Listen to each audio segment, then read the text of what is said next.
එතකොට නිදහස් පොදු සමාජයට එරෙහි බලවේග පරාජය කරමු. සංවාදයෙන් කොහොමද ඒක කරන්නේ? සංවාදය මැදිහත් වීමක්.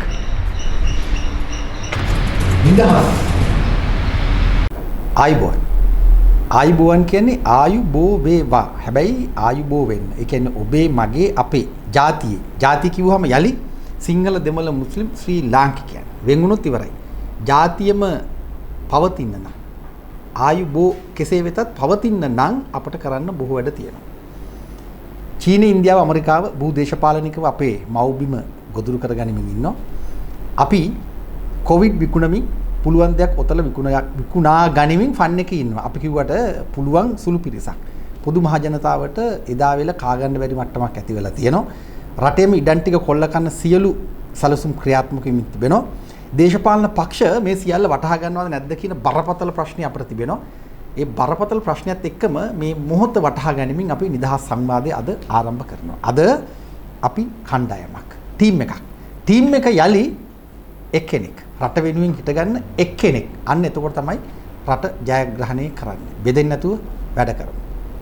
කොනේ පුබුදු ජයගොඩ පෙරටුගාමී සමාජවාදී පක්ෂය නියෝජනය කරමින්, වෛද්‍ය නලින්ද ජයතිස්ස ජනතා විමුක්ති පෙරමුණ නියෝජනය කරමින්, පූජ්‍ය පාහියංගල ආනන්ද සාගර ස්වාමින් වහන්සේ පොදුවේ ජනතාව නියෝජනය කරමින්, පක්ෂයකට දාන්න කැමති නෑ මම ඔබ වහන්සේ මේ මොහොතේ ඡන්දය ඉල්ලුවත් අපි සංවාදේ පටන් ගන්නවා. ඊටාම කෙටියෙන් මගේ මුල්ම ප්‍රශ්නය ඊටාම නිදහසේ විනාඩි 3ක් විතර කාලයක් අරගෙන මම කැමති අහන්න මේ මොහොත ඔබ කියවා ගන්නේ කෙසේද? ඔබ වහන්සේගෙන් පටන් ගමු. මේ මොහොත විශේෂයෙන්ම බුදු මහත්මයා අපිට අවස්ථාව දීම සම්බන්ධ ස්තුති කරන අතර මේ මොහොත කියවා ගැනීම සම්බන්ධවදී වචන කීපයකින් මම පැහැදිලි කිරීමක් සිදු කරන්නම්.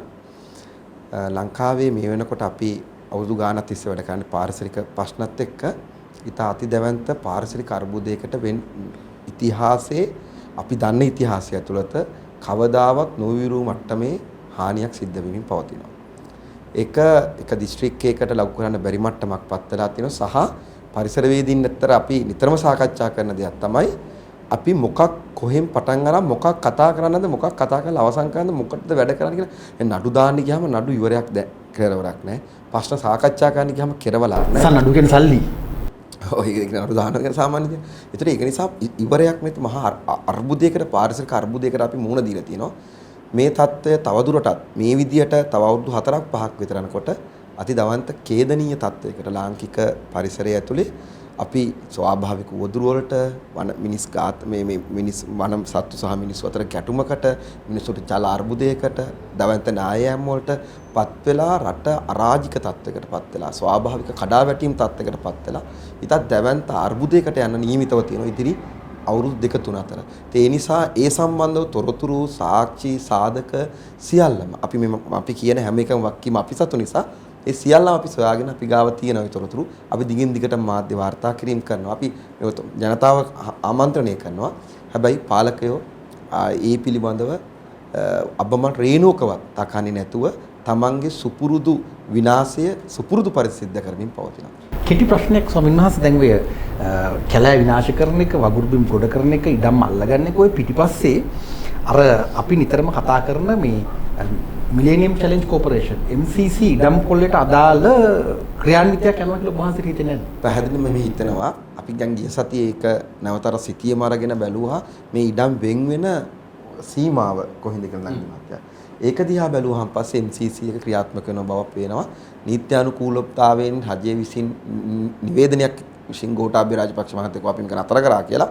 හැබැයි මේක ඉතාමත්ම මහ පොළොවේ දැනට සිදු වෙමින් පවතින දෙයක් කියලා. මේ ඉඩම් මංකොල්ලයත් එක්ක, මේ වනාන්තර හායනයත් එක්ක සහ මේ අලි දැන් ඉන්න රක්ෂිත වනාන්තර ඇතුලෙන් කපනවා. දැඩි ස්වාභාවික රක්ෂිත වනාන්තර කපනවා. ජාතික වනෝද්‍යානය කපනවා. ඒකද බරපතල අර්බුදي තියෙන ඒක. දැන් ওই කොරිඩෝ එකට අහු වෙනවා මිහින්තලේ උතන තියෙන දැඩි ස්වාභාවික රක්ෂිතය. දැන් අක්කර 400 500ක් අදත් කපනවා. අපි ගිය සතියේ ගිහිල්ලා ආවා. ඉතින් එහෙන් බැලුවහම පස්සේ පැහැදිලිවම මේ අවශ්‍ය කරන අර කොරිඩෝ එක හැදෙමින් පවතින බව තමයි පේන්නේ. ස්වාමීන් පුංචි නිවැරදි කිරීමක් කරන්න ඔබ දෙපළට අදාළයි. මේ වැරදිලාවත් කියන්න එපා. ජනාධිපති ගෝඨාභය රාජපක්ෂ කොහේදිවත් MCC ඉවර කරා හෝ ඒ ඉවරයි හෝ කියලා නැහැ. ඔය තැන් තැන් වලින් එන උපුටා දැක්වීම ගණනන් එපා කිසිම තැනක මේක කියලා නැහැ. ඒ වෙනම අර වචන තුරුම්බල් කරන සෙල්ලමක් තමයි යන්නේ. වෛද්‍ය නලින්ද ජයතිස්ස ડોක්ටර් මොකද හිතන්නේ මේ මොහොත මොනවද වෙන්නේ?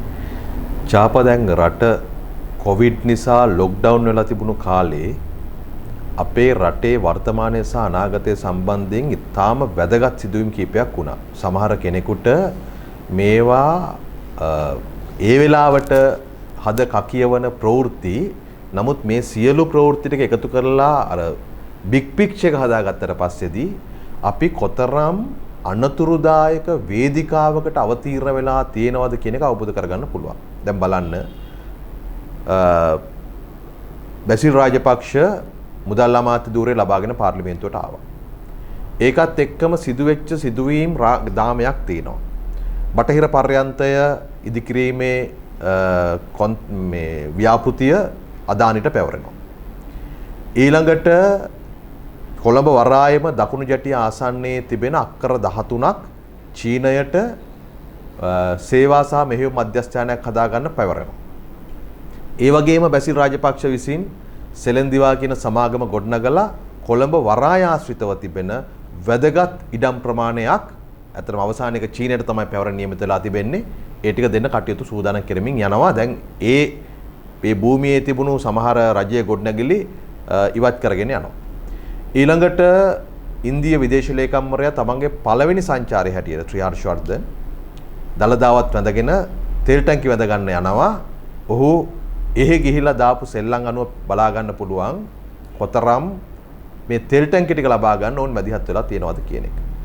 ඒ ඇස්සේ කෙරවලපිටිය ගෑස් බලාගාරය සම්බන්ධයෙන් තිබුණු ටෙන්ඩර් අහෝසි කරලා අවලංගු කරලා ගෑස් සැපයීමේ සිට කෙරවලපිටිය බලාගාරයේ කොටස් 40ක් දක්වා වෙන සමස්ත ව්‍යාපෘතිය ඇමරිකාවට පැවරෙන ගිවිසුම අත්සන් කරනවා.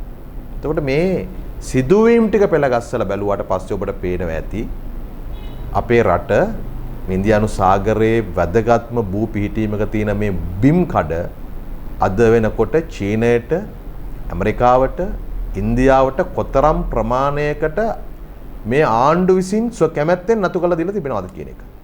අපි මේ ක්‍රමානුකූලව එක පැත්තකින් පියවරෙන් පියවරක් ආව දැන් වේගවත් කරලා තිබෙන අපි මේ අඩිය තිබිලා තිබෙන්නේ මේ රට ගෙනහලා තියෙන්නේ ඊටාම ගැඹුරු භූ දේශපාලනික අර්බුදයකට.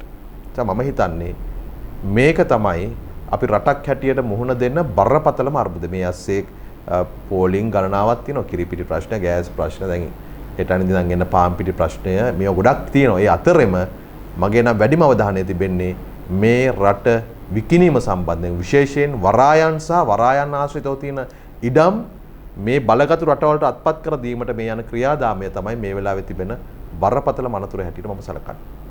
පුබුදු දැන් මේ නලින්ද කියන කතාව මැද්දේ ඉන්දියාව යොහානිගේ මැනිකේ මගේ හිතේ ගීතයට නටවමින් ඉන්නේ. මම හිතන්නේ ඔබ නටන්න නැතුව ඇති. දැන් මේ සියලු තත්ත්වයන් එක මේ මොහොත කියවගන්නේ කොහොමද? ඇත්තටම මෙහෙම තියෙනවා චාපා. ඒ කියන්නේ සාමාන්‍ය පොත්පත්වල ලියලා තියෙන්නේ බලයේ උල්පත ජනතාව කියලා. සියලු බලයේ උල්පත ජනතාව. දැන් ආණ්ඩුක්‍රම ව්‍යවස්ථාවේ ලියලා තියෙන්නේ රාජ්‍ය ස්වාධිපත්‍යයේ බලය ජනතාව සතුය ඒ අහිමි කළ නොහැක්කේ කියලා තමයි ව්‍යවස්ථාවේ උඩම ලියලා තියෙන්නේ. නමුත් ඇත්තටම අපි ඇත්තට වෙන්න දේ හිතුවොත් එහෙම සියලු බලයේ උල්පතද ජනතාව නැත්තම් සියලු බලයන්ගේ වින්දිතයා ගොදුර බවට පත් වෙලාද ජනතාව ඉන්නේ. දැන් මේ වෙලාවේ මිනිසුන්ගේ තත්ත්වය ගත්තොත් එහෙම දැන් කලිනුත් පැහැදිලි කිරීම ටිකක් ආවනේ. මිනිසුන්ගේ පැත්තෙන් ගත්තොත් එහෙම ආර්ථිකය ඊටාම බරපතලම අර්බුදයකට ගොදුරු වෙලා ඉන්නේ. කියන්නේ උදාහරණ හිතන්න අපි මේ සාකච්ඡාව කරන වෙලාව වෙනකොට ගෑස් මිල ඉහළ ගිහින් තියෙනවා 84%කින්. සෙල්ලමක් නෙමෙයි. රුපියල් 1400ක වගේ ගානක 380ක වගේ ගානක තිබුණු ගෑස් සිලින්ඩරේ 2750ට ගිහින් තියෙනවා. දැන් 2750 කියලා කිව්වට ඔබ දන්නවද දන්නේ අද උදේ ගෑස් එකක් ගන්න යද්දි 2750 නෙමෙයි ගෑස් එක 2800 ගානක් කියනවා. ඒගොල්ලෝ කියන්නේ කලින් විකුණපු එකට රුපියල් 900 ගානක් කොහොමද ඇඩ් වෙනවා කියලා කියනවා මිසක මේ අර කියන මිලක් නෙමෙයි තියෙන්නේ. ඊපස්සේ දැන් මිල පාලනය සම්බන්ධ රජය සම්පූර්ණ වගකීමෙන් ඉවත් වුණා. දැන් තවදුරටත් රජය සහල් මිල පාලන ගැසට් එක ඉවත් කරගත්තා. තිරිඟු පිටි, කිරි පිටි, ගෑස්, සිමෙන්ති මේවට අදාළ මිල පාලනයෙන් ඉවත් වුණා. දැන් වෙනදා ජාතිය අමතන්නේ ජනාධිපති. දැන් ජාතිය අමතන්නේ මෝල්කාරයෝ. වෙනදා වී වල සහතික මිල නිවේදනය කරන්නේ කුෂිකර්ම අමාත්‍යාංශය හෝ වී අලෙවි මණ්ඩලය. දැන් ඒක නිවේදනය කරන්නේ මෝල් හිමියෝ. කියන්නේ මහමෝල් හිමියෝ. මහමෝල් හිමියෝ. සහල් වෙනදා සහල් වල උපරිම සිල්ලර මිල ප්‍රකාශයට පත් කරන්නේ පාරිභෝගික ආරක්ෂක අධිකාරිය. දැන් ඒක නිවේදනය කරන්නේ ඒක ප්‍රකාශයට පත් කරන්නේ සහල් මෝල් ඒකාධිකාරිය. ඒකට කිරිපිටි සමාගම් ඇවිල්ලා රජයට තර්ජනය කරන හැටි අපි දැක්කා. එතකොට දැන් කලින් කිව්වනේ මේ පඹයෝ රජ කරලා හරියන්නේ නැහැ කෙලින් මිනිහෙක් දාන්න ඕනි කියලා. එහෙම කියලානේ මේ ජනාධිපතිවරණයේදී මිනිස්සු ගෝඨාභය රාජපක්ෂ මහත්තයාව බලයටපත් කරේ. හැබැයි දැන් හිතන්න සහල් ඒකාධිකාරය ඇවිල්ලා ඒගොල්ලෝ ඔක්කොම මිල තීරණය කරනවා කියලා කියනවා. දැන් කිරිපිටි සමාගම් ඇවිල්ලා එදා මාධ්‍ය හමු අරගෙන මාධ්‍යවේදීන් ඇහුවට පස්සේ මේක අසාධාරණයි නේද මේ තරම් වැඩි කරපේ කියන්නේ කිරිපිටි කිලෝ එකකට රුපියල් 250. දැන් ග්‍රෑම් 400 පැකට් එක රුපියල් 520ක්. එතකොට ඕක කිව්වට පස්සේ ඒගොල්ලෝ කිව්වේ නෑ අසාධාරණ නෑ මේ ගාන අපිට වැඩි කරන්න වෙනවා. සහ ඒ ගානත් මදි කිව්වා. පව් කියලා මේ ගාන තව මදි. ඊට පස්සේ ඇහුවට පස්සේ දැන් රජය විසින් මේ තරම් මිල ඉහළ යාමක් පාලනය කරන්න රජය මොන හරි කරොත් ඒක ගැන මොකද කියන්නේ? එතකොට එයා කිව්වේ රජය එහෙම මැදිහත් වෙන්න ගත්තොත් ආයෙ කිරිපිටි හිඟයක් එයි කියලා. තර්ජනයනේ කරන්නේ. ආයෙ කිරිපිටි හිඟයක් එයි කියලා තමයි කියන්නේ. ඒ ත්‍රස්තවාදයක්.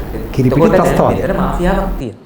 එතකොට දැන් අපි හිතන්නේ සීනි සම්බන්ධ පහුගිය කාලේ වෙච්ච දේ. දැන් මේ ඔක්කොගෙම ඒ කියන්නේ රජයයි සහල් මෝල් ඒකාධිකාරයයි වෙළඳ මාෆියාවයි ආනයනකරුවයි ඒකාධිකාර සමාගමුයි බහුජාතික සමාගමුයි ඔක්කොම ඇවිල්ලා පීඩාවට පත් කරමින් ඉන්න සියලු බලයේ උල්පත කියලා කිව්වට ජනතාව ඒ සියලු බලයන් පීඩාවට පත් කරමින් ඉන්න. මේක ජාතික බලයන් විතරක් නෙමෙයි. ජාත්‍යන්තර වශයෙන් ගත්තොත් දැන් නලින්දත් පැහැදිලි කරා ඇමරිකා එක්සත් ජනපදයේ චීනය ඉන්දියාව දැන් පහුගිය දවස්වල ජපානයේ යුද නැව් දෙකක් කොළඹ වරායට ඇවිල්ලා යුද අභ්‍යාසයක් කරා. එතකොට ඒක යම් ආකාරයක සංකේතයක්. මොකද ජපාන් නාවික හමුදාවේ තිබුණු ප්‍රබලතම සහ තාක්ෂණයෙන් හොඳම නැව් දෙක තමයි මේ ආවේ. එතකොට ඒ නාවික අභ්‍යාසය ගත්තට පස්සෙත් ඒක මේ ඉන්දියානු සාගර කලාපය සම්බන්ධ ඒගොල්ලෝ දෙන ඉඟියක් තියෙනවා. ඒ කියන්නේ මලක්කාවේ ඒ පුහුණුව කරලා මෙතනට එන්නේ. එතකොට මලක්කා සමුද්‍ර සංධියයි ලංකාවයි කියලා කියන්නේ ඇත්තටම ඊටාම වැදගත් ස්ථාන දෙකක් ඉන්දියානු සාගරේ. එතකොට ඒ අතර යුද එකඟතා ඇති වෙමින් යනවා. යුද ගිවිසුම් දැන් ක්වාඩ් ගිවිසුම තියෙනවා. ඕස්ට්‍රේලියාව, ඇමරිකා එක්සත් ජනපදයේ, ඉන්දියාව සහ ජපානය. ඒ අතර අලුත් ගිවිසුමක් හදාගෙන තියෙනවා බ්‍රිතාන්‍ය, ඕස්ට්‍රේලියාව සහ ඇමරිකා එක්සත් ජනපදයේ ඉන්දියානු සාගරයට අදාළව. එතකොට දැන් මේ සියල්ලේ ගොදුරක් බවට පත් වෙමින් යනවනේ ජනතාව. එතකොට ඒක පොඩි බාධා කිරීමක් මේ ඔබට වැදගත් ඔබ දෙපොළටම දින කීපයකට කලින් ඉවර වුණු තාම ඉවර නැහැ හරියටම අම්පාරේ තිබිච්ච ඉන්දියානු ශ්‍රී ලංකා යුද හමුදා ඒ මේ පුහුණු සැසියේ තිබිච්ච ප්‍රධාන අංගය තමයි කැරලි මර්දනය. ඒ කියන්නේ ඒගොල්ලන්ගේම අය බෝඩ්ස් උස්සගෙන ඔබේ කණ්ඩායම් වගේ ඒගොල්ලෝ ඉන්නවා මෙහෙම ඊට පස්සේ මේ කැරලි මර්දනය කරන හැටි තමයි ඒගොල්ලෝ මේ ඩිමොන්ස්ට්‍රේට් කරලා පෙන්නන්නේ. මොකද ඒ කියන්නේ ඉන්දියානු ශ්‍රී ලංකා හමුදා ඒ වැදගත් කාරණයක් නේ. එතකොට එතනදී ඒගොල්ලන්ගේ කරන මැදිහත් වීම. එතකොට ඉන්දියාව දැන් ඍජුව අතපෙවීමක් කරලා තියෙනවා. ඒ කියන්නේ දැන් ඉන්දියානු විදේශ අමාත්‍යාංශ ලේකම්වරයා ලංකාවට ආවට පස්සේ ආ යනවනේ තෙල් ටැංකි බලන්න. තෙල් ටැංකි වල මොනවද බලන්න තියෙන්නේ කියලා ගත්තොත් ඒ බලය පෙන්වීමක් නේ කරන්නේ. අර මේ කාලයකට පස්සේ රදලයා ඉඩම් බලන්න ගමට ගියාට පස්සේ ඒක එයා බලනවා කියලා එකක් නැහැ නේ. එයා නැතුවත් ඒ ඉඩම් වල වගා කටයුතු කරනවා. නමුත් එයා බලන්න යනවනේ. ඒක නෙමෙයි කරේ. දැන් ඒකට නිකන් විහිළු කතා කියනවා ආණ්ඩුවේ ඇමතිවරු. ඇමතිවරු කියනවා තෙල් ටැංකි මිලදී ගන්න බලන්නම ඕනේ නැහැ. ඇමති බලන්න ඕනේ නැහැ කියලා ඇත්ත තමයි. තෙල් ටැංකි මිලදී ගන්න ඇමති බලන්න ඕනේ නැහැ. තෙල් ටැංකි පවර ගන්නත් ඇමති බලන්න ඕනේ නැහැ. ඒවා වෙන විදිහකට තමයි යන්නේ. නමුත් මේ බලන්නේ යාමම කියලා කියන්නේ නිශ්චිත සංකේතික අවස්ථාවක් නේ. මේ සංකේතයක් දෙන්නේ. එතකොට දැන් මේ ඔක්කොගෙම අන්තිමට අපි හිතන්නේ දැන් ඉදිරියේදී විදුලි බල මණ්ඩලයේ සැලැස්ම බැලුවට පස්සේ පේන එක තමයි දිගුකාලීන උපාය මාර්ගික සැලැස්ම. ඉදිරියේදී 2035 වගේ වෙද්දී ලංකාවේ විදුලි බලය නිෂ්පාදනයේ දෙවැනි විශාලතම ප්‍රභවය බවට පත් වෙන නිමිත LNG. ඒකට LNG සැපයුම සම්බන්ධ ඒකාධිකාරය New Fortress Energy කියන ඇමරිකන් සමාගමට පැවරෙනවා. මම එක කරුණක් කියන්නේ කරුණු ගොඩක් මැද. එතකොට ඒක ඒ කියන්නේ අපේ මේන් ස්විච් එක ඇමරිකාව අතේ තියෙනවා වගේ තත්ත්වයක් එනවා. ඒ වගේ එතකොට අපි දැන් ගෙදර ලයිට් දාන එකට පවා ඇමරිකා එක්සත් ජනපදයේ යුද දේශපාලන උපාය මාර්ග බලපාන තත්ත්වයක් එනවා. එතකොට මේ වගේ එකකින් නැවත ජනතාව නේද පීඩාවටපත් වෙන්නේ. හරිද? ඊට පස්සේ දැන් අර IOC එකට දීලා තියෙන පෙට්‍රල් ෂෙඩ් වල තෙල් පිරහුම් හල් වල ඒකේ කාලය ඉවර වෙනවා 2023 දෙසැම්බර් මාසේ. ගිවිසුමේ කාලය. එතකොට දැන් ආරංචිය තියෙන්නේ ඉන්දියානු විදේශ අමාත්‍යාංශ ලේකම්වරයා ලංකාවට ඇවිල්ලා ඒක තව අවුරුදු 30කට දික් කරගන්න එකක් තමයි කතා කරලා තියෙන්නේ. සහය පෙට්‍රෝෂෙන්ස් වලින් පුබුදු එක රුපියලක්වත් ලංකාවට එන්නේ නැහැ. එකක්වත් දෙන්නේ නැහැ. මොකද මේක ඒක බලහත්කාරයෙන් පාවිච්චි කරන්නේ. පෙට්‍රෝලියම් කෝපරේෂන් එක සතුව තිබුණු මේ ඒව නෙමෙයි. ඊට පස්සේ දැන් ලංකාවේ 1961කට කලින් ලංකාවේ khනිජ තෙල් සම්බන්ධ විශාල අධිකාර බලයක් තිබුණේ ඔය SO Caltex Shell වගේ සමාගම් වලටනේ. නමුත් 61කින් පස්සේ මේක රජය යටතට ගත්තනේ. ඒකට ලංකාවට තෙල් ආනයනය, තෙල් පිරිපහදුව, තෙල් ගබඩා කිරීම සහ බෙදා හැරීමේ පූර්ණ බලය තියෙන්නේ khනිජ තෙල් නීතිගත සංස්ථාවට. අන්න ඒ බලය හමුවේ ලැබුණු 1960 ගණන් වල පනත නේ දැන් මේ සංශෝධනය කරන්න යෝජනා වෙලා තියෙන්නේ. දැන් කැබිනට් මණ්ඩලයට යෝජනාව ඇවිල්ලා තියෙන්නේ මේ පනත සංශෝධනය කිරීම සඳහා. ඒකට මේ පනතේ සංශෝධනයෙන් පස්සේ ආරංචි විදියට සිනෝපෙක් කියන චීන සමාගමයි තව ඇමරිකන් සමාගමකුයි මැදිහත් වෙනවා ලංකාවේ තෙල් ආනයනය, තෙල් පිරිපහදුව, බෙදා හැරීම වගේ දේවල් වල. එතකොට මේක දිගු කාලීනව මේ හැම පැත්තකම විදුලි බලය, khනිජ තෙල්, වරාය, ගුවන් තොටුපොළ දැන් ඉන්දියානු විදේශ අමාත්‍යවරයා පලාලි ගුවන් තොටුපොළ සහ කංකසන්තුරේ වරාය පරිපාලන කටයුතු සමාගමකට පවරන්නයි ඒ සමාගමේ කොටස් වලින් 151ක් ඉන්දියාවට හිමි වෙන්නයි එකඟතාවයකට ඇවිල්ලා තියෙනවා. දැන් මේවා අඩුම ගානේ ජනතාවට ප්‍රකාශ කරලා නැහැ නේද? සියලු බලයේ උල්පත ජනතාව කිව්වට ජනතාව දන්නෙත් නැහැනේ අර නිව් ෆෝර්ට්‍රස් එනර්ජි එකත් එක්ක අර ගිවිසුම අත්සන් කරද්දි. ජනතාව දන්නෙත් නැහැනේ මොනවද මේ විදේශ අමාත්‍ය ලේකම්වරයා ඇවිල්ලා ලංකාවේ කරන්නේ කියලා. ජනතාව දන්නෙත් නැහැනේ මුතුරාජවෙල අක්කර 109ක් ගොඩ කරලා මේ චීනෙට බලාගාරයක් හදන්න දීලා කියලා. ටෙන්ඩර් කැඳවීමක් පවා නැතු. ටෙන්ඩර් එකක්වත් නැතුව චීනට දීලා කියලා දන්නේ නැහැ නේ. එතකොට දැන් ඇත්තටම ජනතාවගේ පැත්තේ අපි හිතන්නේ මේ දැන් පාලකයන්ට තවදුරටත් කියලා වැඩක් නැහැ නේ මේ පාරේ තවදුරටත් කියලා වැඩක් නැහැ. ජනතාවගේ පැත්තෙන් ජනතාව දැන් තීරණයක් ගන්න ඕනේ සියලු බලයේ උල්පත වෙනවා. අර පොතේ ලියලා තියෙන විදිහට නැත්තම් දැන් වෙලා තියෙන විදිහට සියලු බලයන්ගේ ගොඩක් බොඩපත් වෙනවාද කියලා ජනතාව තීරණයක් ගන්නවා. ස්වාමීන් වහන්සේ දැන් අර පුබුදු නවත්තපු තැනින් ඔබ වහන්සේට පටන් ගන්නත් පුළුවන් අර ඉන්දියානු විදේශ කටයුතු පිළිබඳ අමාත්‍යවරයා ලංකාවට ආපු සිද්ධි පිටපස්ස තවත් කතාවක් තියෙනවා. උදේ ගම්මන්පුවේ බලශක්ති අමාත්‍යවරයා පැහැදිලිවම කිව්වේ නිල ප්‍රකාශයක් කියලා. ඔව් කිව්වා දැන් ඒක දීලා ඉවරයි. ඒ කියන්නේ අනාදිමත් නෙමෙයි අනන්ත කාලයක් සඳහා දීලා ඉවරයි. මොකද්ද ප්‍රශ්නේ කියලා මිනිහ ඇහුවේ. ඒ කියන්නේ උදේ ගම්මන්පිල ඇහුවේ ඒක. ඒ නිල ප්‍රකාශයක් වශයෙන් ගන්නත් වෙනවා. ඔබ වහන්සේ කොහෙන්ද පටන් ගන්නේ? මොනවද වෙන්නේ? අතන බුදුහාමයෙන් පටන් අර අවසන් කරපු තැනකේ ඊටාම වැදගත් කාරණාවක් තමයි අපි මේ දවස් ටිකේ මහන්සින එකක් තමයි ඔය මේ මුතුරාජ්‍ය වෙලා තියෙන සිද්ධිය දිහා බලමු. අක්කර අතන 109ක් කියලා එතුමා කිව්ව ඊට වඩා වැඩි ප්‍රමාණයක් තමයි භූමි ප්‍රමාණය මේ වෙනකොට අල්ලගෙන පවතිනවා. ඊට ආසන්න ප්‍රමාණය ගත්තහම පස්සෙත් යම් විදිහට දේශපාලන බලපෑම් මත ඊඩන් ටික අත්පත් කරගනිමින් තියෙනවා. එතකොට මේක එක පැත්තකින් අර උපදු මහත්තයා පැහැදිලි කර විදිහට ජනතාවට ඒ අයිතිය ඒ තියෙන සුරක්ෂිතභාවය තවදුරටත් සුරක්ෂිත කරනව විනා ඒ මිනිස්සුන්ගේ අයිතිය උදුරා ගැනීමක් තමයි අපි දිගටම මේ පාරිසරික ප්‍රශ්නවල දකින්න ලැබෙන්නේ. එකක් තමයි දැන් මේ ඔය මුතුරාජවල මේ සිද්ධිය සම්බන්ධව දිහා බැලුවාම පහුගිය කාලේ අපිට තිබුණේ පණ්ඩිත රත්නත් එක්ක ප්‍රශ්නයක්. පණ්ඩිත රත්න අක්කර 700 ගණක් අල්ලා ගැනීම ප්‍රශ්නයක් තිබුණා. ගැසට් එකක් ගහලා මෛත්‍රීපාල සිරිසේන මහත්තයා කාලේ ඒකේ යම් ප්‍රමාණයක් දීලා තුනේ. ඊට පස්සේ ආයිත් ඒක නැවත ඒ ප්‍රශ්නේ උසාවියට ගත්තා. උසාවියෙන් තහනම් කළා තිබ්බා. ඒ අක්කර 700ට අමතරව තවත් අක්කර 100 ගණකට භූමි ප්‍රමාණය 109ක් උට ඊට වඩා වැඩි ප්‍රමාණයක් දැන් දීලා තියෙනවා. මේකේ ඉතා නරක ප්‍රතිඵල දැන් බුද්ධ විදින් පවතිනවා. ඒක හේතුව තමයි මේ මුතුරාජන මේ වෙට්ලෑන්ඩ් එක වේගෙන් ගොඩ කරන මේ පාර්ශවය ඇවිල්ලා. මුතුරාජ වල මේක ගොඩ කරලා මේ හදන යම්කිසි ඉදිකිරීමත් අතුලත් එක්ක වෙන්නේ කොළඹයි ගම්පහයි මේ දෙකම යට වෙනවා. දැන් කෙනෙක්ට එළියේ ඉන්න කෙනෙක්ට මේක අහන් ඉන්න කෙනෙක්ට මේ අබරබ්‍රාසෙ තේරෙන්නේ නැති නිසා මම කිව්වේ මුතුරාජ වල ගත්තාම මොකද වෙන්නේ? කෙනෙක්ක් නේ අහන්නේ. දැන් මුතුරාජ වල චීන සමාගමකට විකුණුණා. විශේෂයෙන් මේක ඉතා බරපතල ප්‍රශ්නයක්. ඒ වගේම මේ ලාංකික දේශපාලකයෝ ඊට අදාළ ව්‍යාපාරික ගත්තා ගොඩ කරත් ඒක විශාල පාරිසරික විනාශයක්. දැන් ඔබතුමා කියන්නේ දැන් හෙට දවසේ එක්සල් පර්ල් අර නෞකාව ඇවිල්ලා දැන් මුළු මුහුදුවත් කළා. දැන් මුළු ලංකාවේ තියෙන මේ මුහුදු වෙරළ තීරණය විනාශ කරලා තියෙනවා. මේක සම්බන්ධව ඉතා සංවේදී කතාවක් තියෙනවා. අර දරුවෙක් මීපයකත් එක්ක මේ මීපයකට කියලා අර ඇට ඇහිදින මැෂින් එකක් හයි කරා. ඔබතුමා දැක්කද දන්නේ නැහැ මේ මැෂින් එක හරි වේගෙන් සමාජයේ පත්තරවලම ගියා. දැන් සතියක් නැහැ ළමයට ඒක තහනම් කරන්න. කොයි එක එපා කිව්වා. ඒ කිව්වේ සමාගම. නව සමාගමයි මේ ලංකාවේ ඒජන්තවරයා. කිව්වන එපා කියලා. මොකද පුංචියට අහු වෙනවා ඒකට. එතකොට ඒ විනාශ වෙච්ච වපසරිය හොඳින් පේන්න ගන්නවා. එතකොට ගිය සතිය ලියුමක් ගහනවා මීපෙකෙන්, ඒ කියන්නේ සමෘද්ධි පරිසර අධිකාරියෙන් ගහන ලියුමක් ඔයාගේ සේවාව දැන් ඇති කියලා. දෙකද? එතකොට දැන් බලහත් මේ සමාගම කෙලින්ම ඩීල් කරනවා ලංකාවේ දේශපාලකයත් එක්ක. ඒතර දෙන්න තියෙන වන්දිය සම්බන්ධව විශාල වන්දියක් බිලියන ගණනක වන්දියක් අවශ්‍යයි. ඒ වන්දිය දැන් අඩු කරගන්න ක්‍රමයක් හදාගෙන තියෙනවා. ඒකට වග කියන ප්‍රධානී වන්දිය අඩු කරගැනීමේ වගකීම බාරගන්නේ මීපයක. මීපකේ ප්‍රධාන නිලධාරී.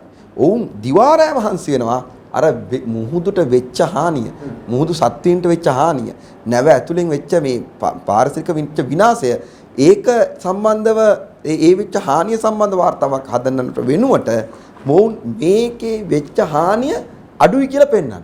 හෙට දවසේ පාරිසරික සංවිධාන ගිහිල්ලා මීගම් වෙරළ තීරි අපි සත්‍යක්‍රියාවක් කරන්න ලෑස්ති කරලා තිනවා. මේ විනාශය වළක්වන්න හදලා මේ විනාශය වළක්වන්නේ මේ විනාශය පෙන්නන එක වළක්වලා මේ විනාශය මේ මෙන්න මෙච්චර ප්‍රමාණයක් වුණා කියලා ලංකා රාජ්‍යයට ගන්න තියෙන මුදල ඒ අය කරගන්න තියෙන මුදල ඒ ගන්න තියෙන මුදල නවත්තන්න වැඩක් හදනවා. මොන තරම් මේ සාහසික අපරාධයක්ද බලන්නකෝ. නාලක ගොඩහේවට අනුව මේ මත්ස්‍යයින් මුදු සත්ත්වයින් මැරලා තියෙන වරගන් කාලෙ නිසා. ඔව් දැන් ඒ වගේ නාලක ගොඩහේවල්ලගේ පුංචි අර ප්‍රකාශයක් ඒ වගේ සරල පුංචි ප්‍රකාශයක් ලොකුවට උලුප්ප ගන්න තාම පස්සේ මේ ඇත්ත తත්ත්වය පේන්නේ නැතුව ගියා අපිට. ඒකත් අපිට බලපෑවා මේකේ ඇත්ත කතාත්වය ඉස්මතු කරගන්න. මේක වෙච්ච හානි ඉස්මතු කරගන්න. මේක වන්දි ඉස්මතු කරගන්න. අපි විශ්වාස කරනවා. අපේ සාධක තොරතුරු නැහැ. අපි විශ්වාස කරන නව සමාගමත් එක්ක නව සමාගයේ වින්සුරස් සමාගමත් එක්ක යම් කිසි කනදුනුවක් කරලා ඇති මේ දේශපාලකයෝ. ඒ කරපු ප්‍රතිඵල තමයි මීපෙක නිර්වින්දනය වෙලා තියෙනවා. මීපෙකේ නිලධාරීන් යන්නේ නැහැ දැන් එතෙන්ට. අද ඒ ගිහිල්ලා අර මැෂින් එක අර දරුවා හදන අර ඇට ටික ඇහිඳගෙන ඇවිල්ලා දැන් මෙහෙම අපි දැන් ওই සති දෙකට උඩද ගිහිල්ලා මේ චාප් මහත්තයා මෙහෙම එන රැල්ලට මේ අර පෙරෙන තියෙන්නේ අර මෙහෙම ඇල්ලුවම ඒකේ නෝ භාගයක් විතර පුංචි පුංචි ප්ලාස්ටික් ඇට. ඒ තරම් මුහුදු විනාශයක් කරලා තියෙනවා. දැවැන්ත විනාශයක්. හැබැයි මේ පාලකයෝ මේ නිලධාරීන් මේ සියල්ලෝම එකට එකතු වෙලා මේ විනාශය සාමූහිකව සිද්ධ කරනවා. ඉතින් මේක බරපතල ප්‍රශ්නයක්. ඉතින් අපි පහුගිය දැන් අපිට පරිසර ප්‍රශ්න ගත්තාම පස්සේ දැන් ඒකයි මම ඒකත් එකම ගත්තාම නීති අවභාවිතා කරනවා. රාජ්‍ය විවිධයේ තියෙන නිලධාරීන් අවභාවිතා විදිහට හැසිරෙනවා. උදාහරණයක් වශයෙන් ගත්තාම දැන් පහුගිය දවස්වල තියෙන අලි ප්‍රශ්නේ. අපි දැක්ක පාර්ලිමේන්තුවේ මේ සම්බන්ධව කතා කරන අනිත් මහත්තයලගේ පක්ෂේ විශේෂයෙන්ම අපි ස්තුති කරන මේ සම්බන්ධව පාර්ලිමේන්තුවේ කතා කරම පක්ෂ විපක්ෂ දෙගොල්ලෝ මේ කතා කරන්නේ මේක එක වචනයක් කතා කරේ නෑ. මොකද විපක්ෂේ විපක්ෂ කියන්නේ මේ සමග ජන බල පෙරමුණ. අපි මේක සම්බන්ධව තොරතුරු ගිහින් විපක්ෂ නායකවරයාට දුන්නා. හැබැයි මේ ජාවාරම ගත්තාන් පස්සේ මේ අලි ජාවාරම විධායකයෙක් ඉන්නවා. මේ ජාවාරමේ ව්‍යවස්ථාදායකයෙක් ඉන්නවා. ඔය ඉන්න පාර්ලිමේන්තුවේ සැලකිය යුතු ප්‍රමාණයක පාර්ලිමේන්තු මන්ත්‍රී ගොල්ලොන්ගේ ඥාතීන්ට අලි ඉන්නවා. ඊළඟට අධිකරණයත් එක මිනිසුවරයෙකුට බරපතල චෝදනාවක් තියෙනවා. ඒ කාලිපැටිය ඔබට සහභාගී වෙන්න පුළුවන්. මේ කාලිපැටියගේ හිමිකරු කියලා ඉන්නේ ඇඹුල්දෙනියේ පදිංචි ජී.එන් රාජපක්ෂ කියලා එක්කෙනෙක්නේ. මේ ඒකත් මෙතන ප්‍රශ්නයක් තමයි. මොකද ඒ ඇඹුල්දෙනියේ ලිපිනය ඒ අලිපැටියා අයිති කියලා අර අධිකරණ තීන්දුවේ තියෙන ලිපිනය තමයි ජනාධිපති අපේක්ෂකයාගේ ලිපිනය කියලා 2019 ජනාධිපතිවරණයේදී ගෝඨාභය රාජපක්ෂ මහත්තයා දීලා තියෙන්නේ. දැන් තාම කිව්වේ නෑ ජී.එන් රාජපක්ෂ කියන්නේ ගෝඨාභය රාජපක්ෂ මහත්තයාද කියලා. නමුත් ගෙදර ඇඩ්‍රස් එක නම් ඒක. ගෙදර ඇඩ්‍රස් එකත් එහෙම. එතකොට ජී.එන් කියන්නේ එන්න දැන් ඒ එක ගෙදර ලිපිනේ ගෝඨාභය නන්දසේන රාජපක්ෂත් එන්.ජී. රාජපක්ෂත් කියන දෙන්නම ඉන්න පුළුවන්. එන්න පුළුවන්. ඒ වගේ තමයි දැන් අපි අලිපැටියත් ඉන්න පුළුවන්. අලිපැටියත් ඉන්න පුළුවන්. ඊට මෙතන තියෙන ලොකුම ප්‍රශ්නේ තමයි අධිකරණය කොහොමද මෙහෙම තීන්දුවක් දුන්නේ කියන එක පවා හරි ප්‍රශ්නයක්. ඒ කියන්නේ නඩුවට අදාළ අලිපැටව. නඩු බහන්න ලෙසින් අලිපැටව වුණා. ඊට අමතරව සන්නසකින් පින්නවලට ලබා දුන් අලිපැටියව මෙයාට දෙන්න කියලා නඩු තීන්දුව. ඒක නඩුවට අදාළ නොවන අලිපැටියෙක් ගැන තීන්දුව කොහොමද දෙන්නේ අධිකරණය? කියන්නේ මේකේ දැන් මීට කලින් නීතිපති දෙපාර්තමේන්තුවත් මේ ගැන පරීක්ෂණ කරපු අපරාධ පරීක්ෂණ දෙපාර්තමේන්තුවත් මේ ගැන පරීක්ෂණ කරමින් අධිකරණයට කරුණු වාර්තා කරමින් හිටියානේ. ඒ තියෙනකොට කැබිනට් මණ්ඩලයට ඉදිරිපත් කරනවා සංශෝධනය කරපු ගැසට් නිවේදනයක්. විමල දිසානායක රාජ්‍ය අමාත්‍යවරයා හරහා තමයි ඉදිරිපත් වෙන්නේ. ඒ ගැසට් නිවේදනයේ අනුව මේ අය නිදහස් කරන්න පුළුවන් තත්ත්වය හදනවා. ඊළඟට නීතිපති දෙපාර්තමේන්තුවයි CID එකයි ගිහිලා අධිකරණයට ඒ ගැසට් නිවේදනය ඉදිරිපත් කරනවා. හරිද? එතකොට අධිකරණයට එතනින් එහාට ගන්න ක්‍රියාමාර්ගයක් නැහැ. ඕන් දැන් කලින් මේ සම්බන්ධයෙන් පරීක්ෂණ කරපු තොරතුරු ඉදිරිපත් කරපු CID එකයි නීතිපති දෙපාර්තමේන්තුවයි කියනකොට දැන් ගැසට් එක වෙනස් කළ රජය විසින් මෙන්න රජයේ අලුත් ප්‍රතිපත්තිය කියලා ඒ අනුව තමයි අධිකරණයෙන් මේ නිදහස ලබා දෙන්නේ. ඒතකොට අවසානයේ දැන් මේගොල්ලෝ කියන්න හදන්නේ අධිකරණයෙන් තමයි නිදහස් කරේ. හැබැයි මේක පටන් ගන්න කොහෙන්ද? මේ අලියා නිදහස් කර ගැනීමේ අවසානයේ අස්සන ගහන්නෙම මේ කැබිනට් මණ්ඩලේ. ඔය පරීක්ෂණ කමිටු දෙකක් විතර තියෙනවා. ඒගොල්ලන්ගේ අලි ටික ඒගොල්ලෝ නිදහස් කරගන්න ඒගොල්ලොම කැබිනට් එකේ තීන්දුවක් ගන්න. වහන්ස එකයි. මේ හම්දුරු කියපු එක කියන්නේ දැන් මේක අලි ජාවාරම කියද්දිත් මිනිස්සුන්ට හරියට තේරෙන්නේ නැහැ නේ මොකද්ද වෙලා තියෙන්නේ කියලා. ඇත්තට වෙච්ච දේ ගත්තොත් එහෙම උනේ කිරිබොන අලි පැටියව අම්මව මරලා පැහැරගෙන එන එකනේ. ඒකනේ කරේ. කෙටියෙන් ගත්තොත් එහෙම කිරිබොන පැටියා අම්මව මරලා කිරිබොන පැටියා පැහැරගෙන. ජාතික වනෝද්‍යාන ජාතික වනෝද්‍යාන වල හිටපු අලි ලයිසන් නැහැ. ඒකට අදාළ ඒ හීලෑලියව තබා ගැනීම සඳහා බලපත්‍ර නැහැ. එතකොට අලි 30 ගණක් ඒ විදිහට හොයාගත්තනේ අලි පැටව. එතකොට ඕකේ අපිත් සම්බන්ධයක් තියෙනවා. අපි සම්බන්ධයක් තියෙන කොට්ටාවේ ගෙදරක හංගගෙන හිටපු අලියෙකුයි මීරිගම වලව්වක හංගගෙන හිටපු අලියෙකුයි හොයලා දෙන්න අපිත් මැදිහත් වුණා. අපි රෑ හොරෙන් පැනලා අලියාගේ ෆොටෝ ගහලා වනජීවියකට තියලා ඒ නිසා ඒකේ කැක්කුමක් අපිටත් තියෙනවා. ප්‍රශ්නේ තියෙන්නේ ක්‍රියාවලිය යද්දී හැමෝම විශ්වාස කරානේ අඩුම ගානේ අම්මව මරලා පැටියව පැහැරගත්තට පස්සේ අම්මව මරපු මිනිමරුවට පැටියව බාර දෙන්නේ නැති වෙයි මේ අධිකරණය කියලා. නමුත් අන්තිමට තීන්දුව ඇවිල්ලා තියෙන එක පුදුම තීන්දුවක්නේ. ඒ තීන්දුවට මේකට අනුව ගත්තොත් ඡාපා මේක පූර්වාදර්ශය ලෙස ගත්තොත් මේ ඕන එකකදී මං කියන්නේ මහා විනාශයක්. එහෙමනම් ඉතින් අර කවුරු හරි ගෑන් ළමයෙක් රේප් කරාට පස්සේ එයාවයි එයාගේ පවුලේ අයවයි ඔක්කොමත් අර රේප් කරපු දූෂකයාට බාර දෙන විදිහට තමයි මේ තීන්දුව ඇවිල්ලා තියෙන්නේ. මේක ඊටාම බරපතලයි. කොහොමද මේ තීන්දුව ගත්තේ? සහ ඒ තීන්දුව වලට අදාළ මේ දේශපාලන බලපෑම කොහොමද උනේ? ඒකට අදාළව නීති සකස් කරේ කොහොමද? එතකොට මේ නීති සකස් කරලා තියෙන විදිහට මෙහෙමයි දැන් අලි පැටියෙක්ටවත් මේක ඉන්න වෙන්නේ නැහැ. මිනිස්සුන්ට කොහොමවත් ඉන්න වෙන්නේ නැහැ. අලි පැටියෙක්ට පවා ඉන්න වෙන්නේ නැහැ. අපේ මේ පුදුමද මගේ තියෙන ප්‍රශ්න දෙකක් තියෙනවා. අපිට ඉස්සෙල්ලා තිබිච්ච ප්‍රශ්නේ තිබුණේ අලි ජාවාරම. දැන් ජාවාරමට අදාළ කරන නීති අවභාවිතාව. මේ දෙකම අපට බරපතල ලෙස බලපාලා තියෙනවා. ඒක නීති අවභාවිතා කරන දැන් මෙතුමලා දෙන්න කිව් කාරණාවත් එක්ක මම පොඩි කාරණාවක් ඉස්සරහන නීති අවභාවිතා කිරීම සම්බන්ධව තියෙන නරකම එක තමයි මෙයාලා ගැසට් එකක් ගහනවා. අලි සුබ සාධන කියලා ගැසට් එක. ඒ ගැසට් එක කියවා ගැනීම ඉතා වැදගත්. ඒකේ තියෙනවා කෙන්යාවල අපි කතා කරේ ඉස්සර අලි පණ පිටින් දල කපන්න. දැන් මේ අලි සුබ සාධනේ කියනවා පාරම්පරික වෛද්‍යවරුන්ට දුන්නේ නැහැ ඉස්සර අවස්ථාව. හැබැයි පාරම්පරික වෛද්‍යවරුන්ට හෝ පසු වෛද්‍ය නිර්දේශයකට පුළුවන් අලියෙක් ඇතෙක්ගේ මේ අවශ්‍ය කරන දල කපන්න. පණ පිටින් ඉන්නකොට. පණ පිටින් කපන්න පුළුවන්. පණු දතක් හෝ දලක් මොකක් හරි කියලා. ඒක ඉස්සර තිබුණේ අවසර ගන්න ඕන වනජීවියකින්. එහෙම එකක් වුණොත් හැබැයි මෙයා දැන් ඒ ගැසට් එකෙම තියෙනවා මාසයක් ඇතුළත දැනුම් දීම හෝ දැනුවත් කිරීම වල ලිපියක් යොමු කිරීම. ඒක ඕන එකක් කරන්න පුළුවන්. ඕනනම් යාර වනජීවි අධ්‍යක්ෂණයට දැනුම් දෙන්න පුළුවන් මාසයක් ඇතුළත. දල කපල ඔක්කොම කරලා ඉවර වුණාන් පස්සේ. මේ කියන්නේ අලියෙක්ද වැඩ ගැනීම සම්බන්ධ පැය 4 එක දිගට වැඩ ගන්න, අවුරුදු 60 ඉක්මූ අලියෙක් වැඩ ගන්න මේ හැම දෙයක්ම මේ. ඒ කියන්නේ අලි සංහාරයකින් විනාශ කළා දාන්න අවශ්‍ය කරන අලි සුබ සාධන කියලා ගැසට් එකක් එනවා. විමල වීර මහත්තයෙන් අහුවම කියනවා එතුමා අස්සම් කරේ කැමැත්තකින් නෙවෙයි කියලා. ඒත් අපි අහන්න කැමති විමල වීර මහත්තයට ගැසට් එක එහෙම අස්සම් කර රාජ්‍ය අමාත්‍යවරට ඒකට අවසර දීමත් සම්බන්ධ කැබිනට් ඇමතිවරයෙක් ඉන්නකොට ඒක ලොකු ප්‍රශ්නයක් අපිට තියෙනවා. ඒත් දෙවෙනි එක තමයි මෙවැනි ගැසට් එකක් ගහලා ඒ ගැසට් එක හරහා තමයි උසාවියට දාන්නේ මේ කට්ටිය මෙන්න අපි සුබ සාධන සඳහා නිර්දේශ ගැසට් කළා තිනවා. මේ නිසා මේ අලි ටික නිදහස් කරන්න කියලා. දැන් මේ අලි ටික නිදහස් කරනකොට අලි රොෂාන්ලා වගේ පට්ට හොරුන්ට දැන් ඔය එන්ජී රාජපක්ෂ සම්බන්ධව බොරුව සම්බන්ධ මේ අලි ප්‍රශ්නේ දිගටම පෙළගස්සන් යනකොට ඔය බොරුව දිගටම වුණා. දැන් උදාහරණ උඩුවේ ධම්මාලෝක හාමුදුරන්ගේ අලිය හම්බුනේ කොහොමද කියලා ඇහුවාන් පස්සේ කිව්වා පන්සල ගාව දාලා ගිහිල්ලා කියලා. බලු පැටව පූස් කොහොමත් පන්සලට එක එක අය ඇවිල්ලා බලු පැටව පූස් පැටව දාලා යනවා. ඒ වගේ උදේ බලද්දී අලි පැටියෙක් දාලා ගිහින් ඉඳලා කියලානේ කිව්වේ. ඒක කියන්නේ අපිට දැන් මෙතන ප්‍රශ්නේ තියෙන්නේ ඒක කියන එක නෙමෙයි.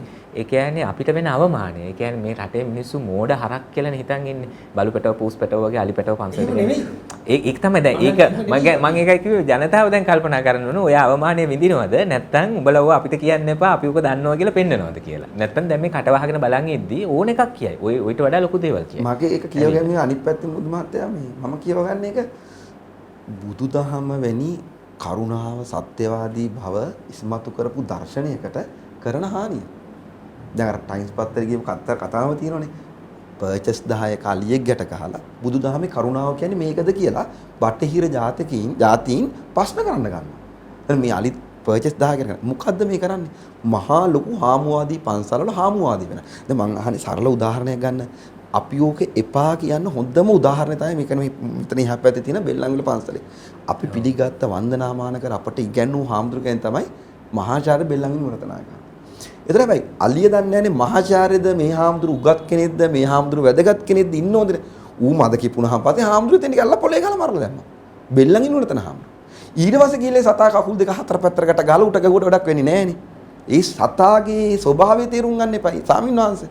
ඒතර මං කියන්නේ මෙතනම ලොකු අවුලක් තියෙනවනේ. ඒතර මේ අවභාවිතය එක පැත්තකින් නීති අවභාවිතා කරන එක ජාවාරම. ජාවාරම කියලා කියන්නේ මට ඒක තව චුට්ටක් පැහැදිලි කරන්න ඕන. මේ මෙච්චර අපරාධයක් කළා. උදාහරණයක් ව්‍යාපාරිකයින්ට මේ ඩිපෙන්ඩරව දාගෙන ආපු මේ අලිපට විකුන්නේ එකක් විකුණලා තිබුණේ උසාවියට දාපු රිසිට් එකේ තිබුණේ 1,75,00,000. 76 ලක්ෂයක් 1,76,00,000. අලිපැටියෙක් මිල වෙන මිල. තමන්ගේ පෞරුෂ ගුණට මේ රේන්ජ් රෝවර් එකක් ගිහින් ඉස්සරහ නවත්තලා තියාගෙන පුහු මානසික මට්ටම හදාගත්ත මේ ව්‍යාපාරිකයෝ අලිය ගිහිලා ගේ ඉස්සරහකට ගහ ගන්නවා. අලියෙක් ඉන්න ව්‍යාපාරික කියලා පුහු මානස හදා ගන්න.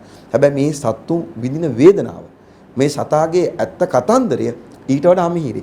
ඒ නිසා අපි යෝජනාවක් හැට අපි යෝජනාවක් හැට දීප එකක් තමයි පුද්ගල සන්තකේ අලි පැවරීම නතර කරලා පෙරහැර සංස්කෘතිය ඕනම නම් පෙරහැර සංස්කෘතිය තියාගන්න නම් රාජ්‍ය සන්තකේ සංයතියක් තියාගෙන අලි සංයුතියක් තියාගෙන ඒ සංජිතය හරහා පෙරහැරට අල්ලබා දුන්නම් ප්‍රශ්න ඉවරයි.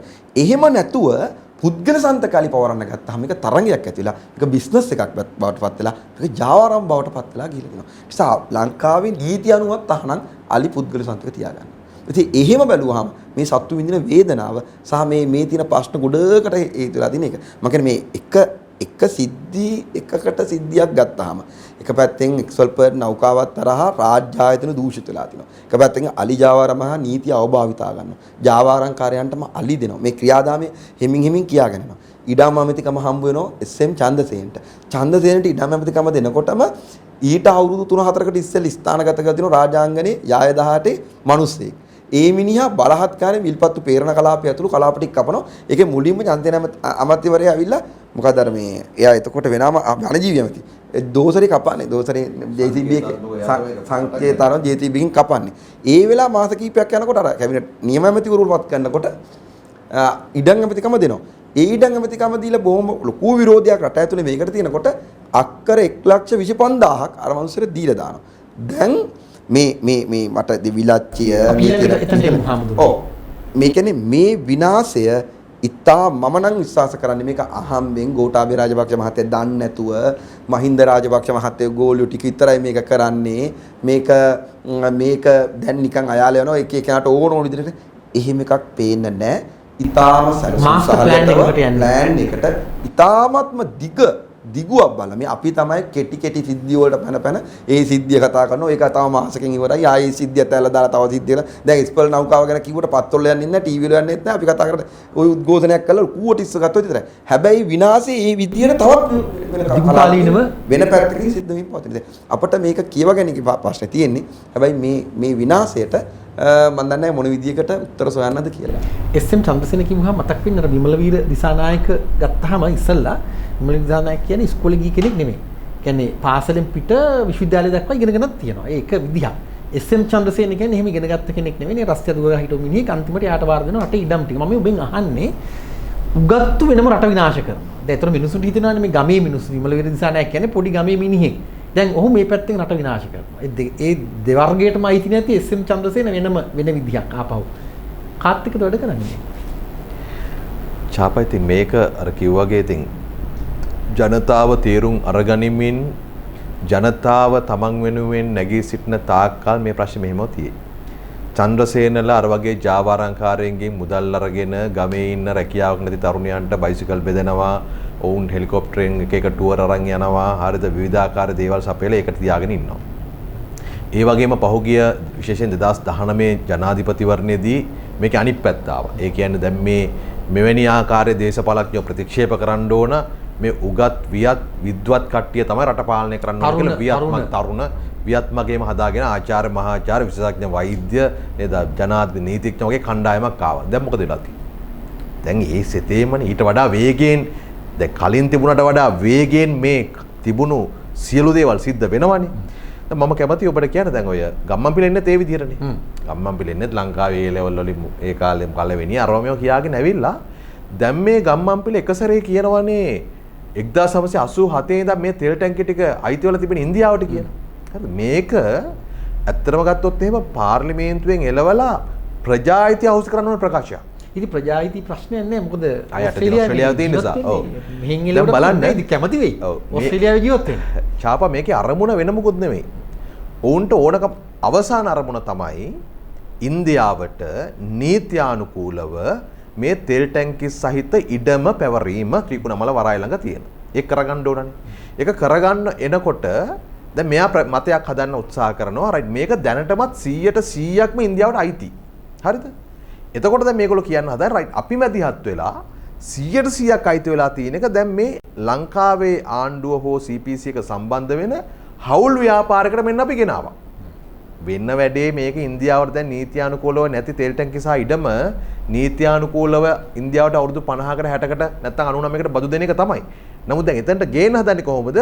අර මහ රකුසව පෙන්නලා දැන් මේ 100%ක් අයිති ඉන්දියාවට මෙන්න අපි කතා කරලා ජොයින්ට් වෙන්චර් එකකට ආවා. ගම්මන්පිලට ඇමතිවරයා හැටියට ඔය පෙට්‍රෝලියම් එකේ අමාත්‍යාංශයේ තියෙනවා ඔබට කලින් හිටපු කැබිනට් ඇමතිවරු දාපු කැබිනට් පත්‍රිකා. ඒවට ආපු කැබිනට් තීන්දුව තියෙනවා. 2011 සහ 12 සුසිල් ප්‍රේමජයන්ත ඇමතිවරයා හැටියට දාපු කැබිනට් පත්‍රිකා තියෙනවා. මොකක්ද මේ කැබිනට් පත්‍රිකාව? ඔහු අහනවා නීතිපතිවරයාගෙන් මේ ඉඩමේ අයිතිය කාටද කියලා. නීතිපති බොහොම පැහැදිලිව කියනවා මේ ඉඩමේ අයිතිය තියෙන මේ ශ්‍රී ලංකාවේ රජයට. හරිද? පෙට්‍රෝලියම් එක මේ ගිවිසුමේ අනිවාර්ය පාර්ශ්වකාරයක් කරගන්න ඕන කියලා තමයි නීතිපති කියන්නේ. එතකොට මට මතක 2011 අගෝස්තු විතර දාපු කැබිනට් පත්‍රිකාවට 2012 මාර්තු වල ඒ කැබිනට් පත්‍රිකාවකම නීතිපතිවරයාගේ තීන්දුව සුසිල් ප්‍රේමජයන්ත ඇමතිවරයා ඉදිරිපත් කරනවා මේ කැබිනට් එකට. හරි. ඊළඟ අයිතිය ගැන කිසිම ව්‍යාකූලකමක් නැහැ. තාම පැහැදිලි. ඊළඟට 2014 ආණ්ඩු ප්‍රදර්ශනයේ ආප කැබිනට් පත්‍රිකාවක ඉදිරිපත් කරනවා මේ සම්බන්ධයෙන්ම අපේ අයිතිය ගැන කියන්න. ඒක එතනින් යට සාකච්ඡා වෙන්නේ නැහැ. ඊළඟ වැදගත්ම කැබිනට් පත්‍රිකාවක් තියෙනවා 2016 අප්‍රේල් 28 වෙනිදා. චන්දිම වීරක්කොඩ ඉදිරිපත් කරපු ඒ කැබිනට් පත්‍රිකාවේ දැන් රයිට් දැන්ට තෙල් ටැංකි 15ක් ඉන්දියන් ඔයිල් කම්පැනි එක පාවිච්චි කරනවා. අපි අප බෙඩ් එකේ තියෙන තෙල් ටැංකි 16ක් අපි අරගෙන අපි සංවර්ධනය කරලා අපි පාවිච්චි කරමු කියලා කැබිනට් පත්‍රිකාවක් ගේනවා. ඒ කැබිනට් පත්‍රිකාව කැබිනට් එකේ අනුමත වෙනවා.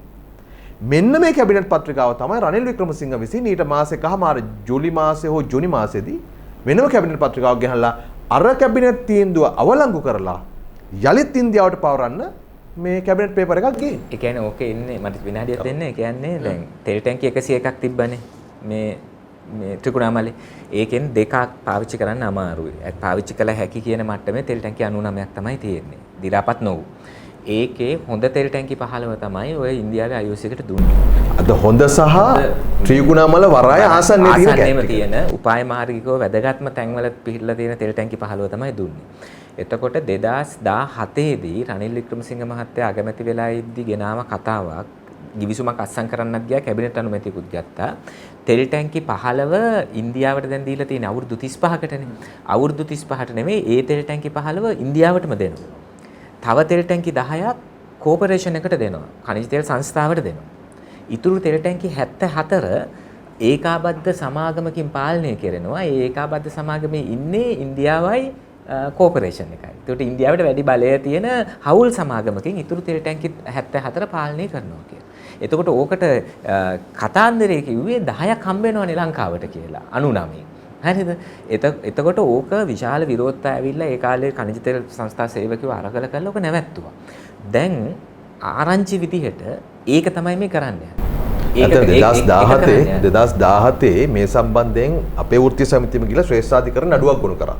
හරිද? අර තෙල් ටැංකි 10 දෙන්නේ ජොයින්ට් වෙන්චර් එක හඳලා ඒකේ සබ් කම්පැනියක් හැටියට තමයි ලංකාවේ පෙට්‍රෝලියම් වල මේ 10 දෙන්නේ. පෙට්‍රෝලියම් කෝපරේෂන් එක මේ අපි මේ කියන සම්පූර්ණ තෙල් පිළිබඳ ඒකාධිකාරය සහිත රාජ්‍ය ආයතන නෙමෙයි අර ජොයින්ට් වෙන්චර් එකේ හවුල් සමාගම. එතනින් තමයි දෙන්නේ. ඒ නිසා මේකේ චාපා දැන් ඉන්දියාවේ රාජ්‍යතාන්ත්‍රික සේවය ගත්තහම එහි ඉන්න විදේශ ලේකම් මුදල් ලේකම් සහ අපි හිතමු ඊළඟට විදේශ කටයුතු මුදල් කටයුතු සහ ජනාධිපති ලේකම් වගේ කෙනෙක් අග්‍රාමාත්‍ය ලේකම් වගේ ඔය වගේ තනතුරුනේ වැදගත්ම දේවල්. ඒතර ඉන්දියාවේ විදේශ ලේකම්වරයා කියලා කියන්නේ ඉන්දියාවේ බලවත් පුද්ගලයෙක්. ඔහු ගිහිල්ලා ත්‍රිකුණාමල තෙල් ටැංකි සංකීර්ණයේ ඉස්සරහා පින්තූරයක් අරගෙන ලෝක මාධ්‍යවලට සමාජ මාධ්‍යවලට නිකුත් කරනවා කියන එක නිකම් විසිට් එකක් ආවා පින්තූරයක් ගත්තා එහෙම එකක් නෙවෙයි. ජියෝපොලිටිකල් ෆොටෝග්‍රාෆ් එක තමයි ඒක ඇවිල්ලා මේ රට ඇත්තටම මේ අර බියෙන් සලිත වෙන්න ඕන ඡායාරූපය. අනිවාර්යයෙන්. හරිද? ඒතර මේ දැන් මේ හොඳට පැහැදිලිව තේරුම් ගන්න අපි දූපතක් හැටියට ඉන්නකොට ඒ දූපතේ වැදගත්ම දැන් ටික තමයි දූපතට ප්‍රවේශ වෙන්න තියෙන මාර්ග. ඒ කියන්නේ වරායන්. අපිට දැන් අපේ මේ දීවර වරායන් නෙවෙයිනේ. දීවර වරායන් කවුද අපේ දීවර ටික පාවිච්චි කරනවා. හැබැයි කොළඹ හම්බන්තොට ත්‍රිකුණාමලයි. මේ වරායන් තුන සහ ඒ යවට තියෙන භූමිය නේද මේ එක එක ගිවිසුම් වලින් ලියාගෙන යන්නේ. අන්තික මේ ගිවිසුම් එකක්වත් අවුරුදු 35න් අවසන් වෙනව නෙමෙයි. අර කිව්වා වගේම දැන් බලන්න මේ පෙළ ගැහිලා ඉන්න හැටි 2003 ඔය අවුරුදු 35කට ත්‍රිකුණාමල වරාය තෙල් ටැංකි සංකීර්ණය දෙන ගිවිසුම අත්සන් කරන්න මුල්ම කැබිනට් පත්‍රිකාව ගේන්නේ කවුද? මිලින්ද මොරගොඩ. කර්මාන්ත හා විද්‍යා තාක්ෂණ ඇමතිවරයා හැටියට. ඒ මිලින්ද මොරගොඩ එදා එක්සත් ජාතික පක්ෂය. ඒ මිලින්ද මොරගොඩ ඊට පස්සේ පක්ෂ මාරු කරගෙන යනවා මහින්ද රාජපක්ෂ මහත්තයා ඔඩොක්කුවට.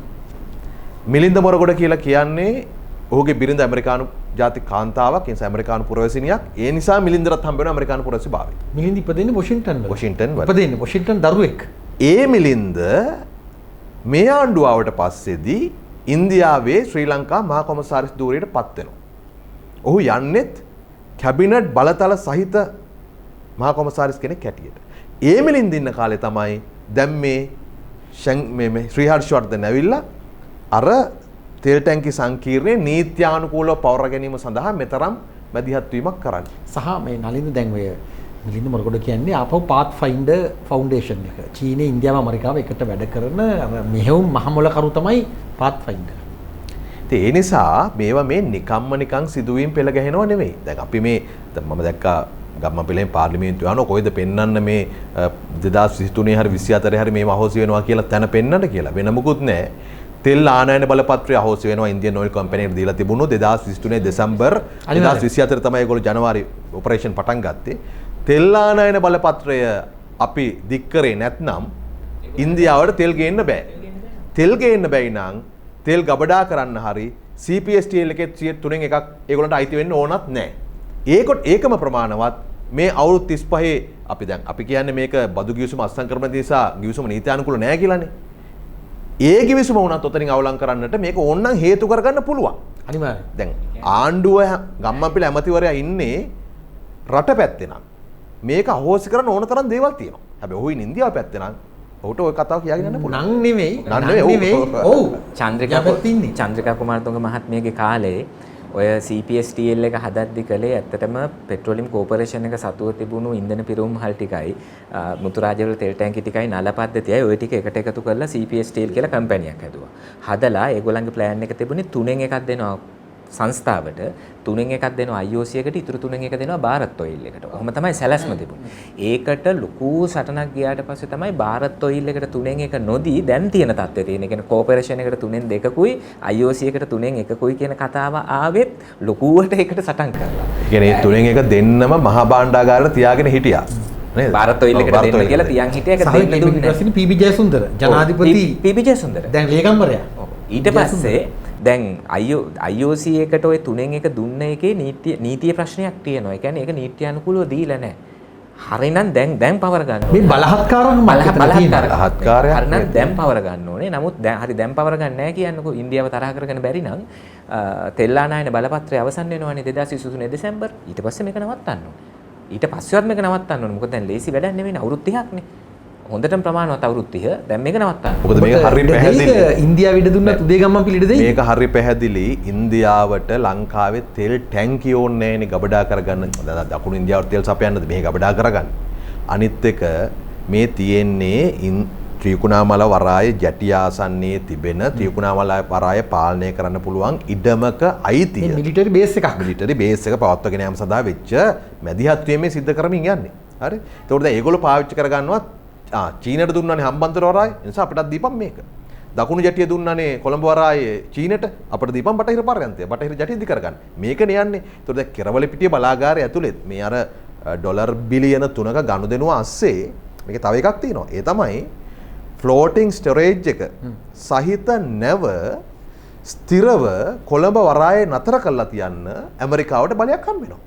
ඒක අවුරුදු 5ද 10ද 15ද කියලා අපිට තේරෙන්නේ නැහැ. හැබැයි එහෙම අයිතියක් ඇමරිකාවට හම්බ වෙනවා මේ ගිවිසුම හරහා. ඒකට දැන් බලන්න රටේ තිබෙන වැදගත්ම අපේ ප්‍රවේශ මාර්ගයන් ටික මේ රටවල් ටික බෙදාගෙන තියෙනවා. මේ රට දියුණු කරන්නට ජාතික වැඩපිළිවෙලක් ඇවිල්ලා රට දියුණු කරන්න පටන් ගන්න කොතනින්ද? ඒකනේ ප්‍රශ්නේ තියෙන්නේ. මේ ටික හරවෙන්නේ නැත්තම් ඉක්මනට මේ විනාශය අති බරපතලයි. හාමුදුරුවනේ දැන් එස්.එම්. චන්ද්‍රසේනලා එතකොට මේ පැත්තෙන් චන්න ජයසුමනලා දැන් විවිධ පැතිවලින් අපිට පේනවා මේ අර ඔබ කියන මහජනතාව ගොදුරක් බවට පත් කරලා විවිධ ජාවාරම් හරහා තම තමන්ගේ මේ බඩ වඩා ගන්න අතරේ තමයි මේ සියල්ල සිද්ධ වෙන්නේ. මම මේ නම් දෙකක් කිව්වේ අදහසක් ගන්න. ඒ කියන්නේ එස්.එම්. චන්ද්‍රසේන මේ පැත්තෙන් ඉඩම් සම්බන්ධ මේ දැවැන්ත විනාශයකට හේතු වෙනවා. මේ පැත්තෙන් කොවිඩ් වලට අදාළ මහා ජාවාරම්කාර කතාවක තැනක චන්න ජයසුමනේ කතාව කියවෙනවා. ජාතික ඖෂධ නියාමන අධිකාරියේ දත්ත මැකිලා ගියේ කොහොමද? ඒ පිටිපස්සේ කොහොමද මේ කොවිඩ් වැක්සිනේෂන් එක දක්වාම ජාවාරම් බවට පත් වෙලා තින්නේ? මුදල්නේ. ඒ සියලු කතා මැද කොහෙන්ද පටන් ගන්නේ? ඔබ වහන්සේ කතාව. ඇත්තටම ওই දත්ත මැකියම් සම්බන්ධවදී අපි දැක්ක එකක් තමයි විශේෂයෙන්ම මේ ඖෂධ ජාවාරමේ ප්‍රතිකඩ මොනතරම් නරක විදිහට ප්‍රතිකඩක්ද කියන එක අපිට මේක මම දන්නේ සමාජයේ මොන විදිහට දැනනවද කියලා බොහෝ වෙලාවට මිනිස්සු ගෑස් සම්බන්ධව කතා කරනවා, හාල් සම්බන්ධව කතා කරනවා. ඒක අත්‍යවශ්‍ය භාණ්ඩ හැටියට. අපිට සමාජයේ තේරෙන්නේ නැහැ මේ බේත් කියන එක වෛද්‍යවරයෙක් මේ ඉන්නේ අත්‍යවශ්‍යම භාණ්ඩයක් හැටියට. අපිට කන්න නම් වේලා නොකා ඉන්න පුළුවන්. ඕන වේලක් දෙකක් පොඩ්ඩ අමතක කරලා දාන්න පුළුවන් නම් ඉඳයි. හැබැයි බේත් නොබී ඉන්න බෑ. අපේ අම්මා මන් දන්නු බේත් බොනවා. එයාගේ බේත් ඒ තුන් එක අනිවාර්යයෙන්ම බොන්න ඕන. එතකොට මේකත් එක්ක බැඳිලා තියෙන අත්‍යවශ්‍යම භාණ්ඩයක් හැටියට. මේක කියව ගන්න ඕන. ඒකත් එක්ක මේ ජාවාරම පිටිපස්සේ ඊ타ත්ම වැරදි අර්ථකථන කීපයක් සමාජගත වෙනවා. ඒක තමයි චන්න ජයසුමන සමාජගත කරන්නේ මේ සිස්ටම් එක අවුල්. එපික් ආයතනයේ මේ හදලා තියෙන සිස්ටම් එක අවුල්. ඒ සිස්ටම් එකේ නිසා මේ සිස්ටම් එක ඕනේ නැහැ කියලා තමයි සාකච්ඡාවක් කියලා කියන්නේ.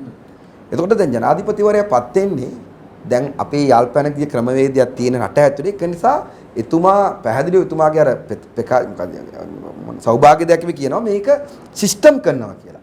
එතකොට තියෙන සිස්ටම් එක අයින් කරනවා. සිස්ටම් කරනවා කියලා එතුමා කියලා ඇවිල්ලා තියෙන සිස්ටම් එක අයින් කරනවා. ඒ සිස්ටම් එක මොනතරම් වැදගත්ද කියලා මම සතියක පත්තරයක බැලුවා ඒ සම්බන්ධව දාලා තියෙන මේ ප්‍රකාශයක්. දැන් අපි කියමු පැනඩෝල් මොනවාරි මොනවද පැරසිටෝල් කියලා. පැරසිටෝල්ට අවශ්‍ය කරන මේ ගෙන්නන්න අවශ්‍ය කරන ඩොකියුමන්ට් එක දැම්මහම 1 2 3 නිලධාරියෙක් හිටුවා ඒක කරන්නේ තුන්වෙනි නිලධාරියා තුන්වෙනි නිලධාරියට යනවා ඒක. ඒක. හැබැයි ජාවාරම් පිටිපස්සේ යන්නේ එහෙම නෙවෙයි. මේ මැනුවලි අරන් ගියොත් ෆයිල් එක මම චාප් මහත්තයා තරහනම් නලින් මහත්තයා ගාවට මෙන්න මේක අස්සනක් දාලා දෙන්න කියලා අස්සනක් දා ගන්න පුළුවන්. ඒතර හරි නිලධාරිය ගාවට ගියාම වගකීම තියෙන මේ නිලධාරියට. ඒතර එවැනි සිස්ටම් එකක් හදලා තියෙනකොට ඒ සිස්ටම් එක භාවිතා කරන්න පුළුවන් වෙන්නේ ඉතාමත්ම විධිමත් ක්‍රමයකට. ඒකට යන්න පුළුවන් ඒ ඖෂධ ඒ කියන්නේ ඖෂධ නියමන අධිකාරියේ 3 දෙනෙක්ටයි ITI ඒ කියන්නේ තොරතුරු තාක්ෂණ ආයතනයේ කීප දෙනෙක්ටයි ඔය එපික් ආයතනයේ ඉංජිනේර දෙන්නෙක්ටයි හෝ 3 දෙනෙක්ටයි. එතකොට මේ තොරතුරු ඇතුල් වෙලා තියෙන එපික් ආයතනයේ ඉංජිනේරවරයෙක් ඇතුල් වෙලා ඔය ඔක්කොම දත්ත ටික මකලා දානවා. දැන් දිලිප් පීරිස් මහත්තයා කියන මේක ජාවාරමක් කියලා. හැබැයි අල්ලගන්නේ එපික් ආයතනයේ CEO අත්තනගුණ ගන්න CEO අර පුද්ගලයා නිදහස් වෙනවා. සමාජික ලොකු මෙතුමාලා කෑ ගහනකොට යකෝ අර මොකද කැකිලි රජුරෝගේ නඩු තීන්දුව වගේ සර උසමහතෙක් කෙනෙක් ගේන්නේ. උසමහත කෙනෙක් ගේනවා. ඇත්ත පුද්ගලයා නයන දෙහිගම. නයන දෙහිගමක තමයි ආයතන. අර කැකිල්ල රජුරෝ බඩ ලොකු මුදලාලි වෙන යන්තමට අල්ලගන්නේ. ඒ වගේ කියලා තමයි දාන්නේ. නමුත් මේක ඇත්තටම තියෙන්නේ මේ මෙහෙම එකක් චාපයි. කියන්නේ දැන් මේ හාමුදුරුවෝ කියපු කරුණ තමයි තියෙන්නේ. කියන්නේ එකක් මේගොල්ලෝ කිව්වනේ මේ මෙතන දැන් පැහැදිලි ප්‍රශ්නයක් වෙනවනේ දත්ත මැකුණම දත්තවලට බෑකප් එකක් තිබ්බේ නැද්ද කියන ප්‍රශ්නේ අපි ඕන කෙනෙක්ට එන එකක් නේ. තම සරල ප්‍රශ්නයක්. මෙච්චර රජයේ ක්ලවුඩ්, ඒ කියන්නේ ගවර්න්මන්ට් ක්ලවුඩ් එකට රජයේ දත්ත අවකාශයට බෑකප් එකක් නැද්ද? හදිසි අනතුරක් වෙලා මැකුණොත් තාම වැදගත් දත්තනේ මැකෙන්නේ. ඇයි බෑකප් එකක් තිබ්බේ නැත්තේ? එතකොට පහුගිය 15 වෙනිදා ඖෂධ නියාමන අධිකාරියෙන් මම තොරතුරු දැනගැනීමේ පනත යටතේ ඇහුවා බෑකප් එකක් තිබ්බේ නැද්ද? තිබ්බේ නැත්නම් ඇයි බෑකප් එකක් තිබ්බේ නැත්තේ කියලා. දැන් ඒගොල්ලෝ මට එදාම ලියුමක් දුන්නා දින 14ක් ඇතුළත පිළිතුරු දෙනවා කියලා. දැන් දින 14 ඉවර වෙච්ච දවසේ ඉඳලා හැමදාම උදේට කතා කරනවා. තව දවස් 5ක් දෙන්න, තව සතියක් දෙන්න වගේ කියනවා. කවද කියයිද දන්නේ නැහැ. මම දන්න තොරතුරු වලට අනුව මම කියන්නම් එපික් ලංකා සමාගම කියලා තියෙනවා මේකේ බෑකප් එකක් පවත්වා ගන්න ඕනේ. බෑකප් එක පවත්වා ගැනීම සඳහා අනුමැතිය දෙන්න කියලා. එතකොට ICT එක කියලා තියෙනවා එහෙම එකට වියදම් කරන්න අමාරුයි. ඒ නිසා බෑකප් අවශ්‍ය නැහැ කියලා. රජය තමයි තීරණ අරන් තියෙන බෑකප් එකක් අවශ්‍ය නැහැ කියලා. දැන් කම්පැනි විතරක් බෙල්ලෙන් අල්ලගෙන හරියන්නේ නැහැ. මේකේ සමාගමේ වැරද්දක් වෙනම තියෙනවා. රජයේ ICT එක. ඒක තමයි මේකට අදාළ සම්පූර්ණ වගකීම තියෙන තොරතුරු තාක්ෂණ ආයතනය. ඒගොල්ලෝ බෑකප් එකක් ඕන නැහැ කියලා තියෙනවා සමාගමට. ඒ නිසා බෑකප් එකක් තිබිලා නැහැ. දෙවෙනි එක තමයි බෑකප් එකට සිංහලෙන් මොකද්ද කියලා දන්නේ නැති නිසා මම බෑකප් කියලා කියන්නේ. දෙවෙනි එක තමයි දත්ත රිකවර් කරන්න පුළුවන්. දැන් අපේ කම්පියුටර් එකක වුණාත් අපි වැඩ කරපු ෆයිල් එකක් මැකුණොත් චාපා මැකිච්ච එක අපි රිකවරි සොෆ්ට්වෙයාර් දාලා ටක් ගාලා ගන්නවනේ. හරිද? එතකොට ඇයි මේක රිකවර් කරගත්තේ නැත්තේ? රිකවරි බැරිද මේකේ කියලා ඇහුවට දැන් ඒක හෙව්වට පස්සේ තියෙන එක තමයි රිකවරි කරන්න ඉඩ දීලා නැහැ.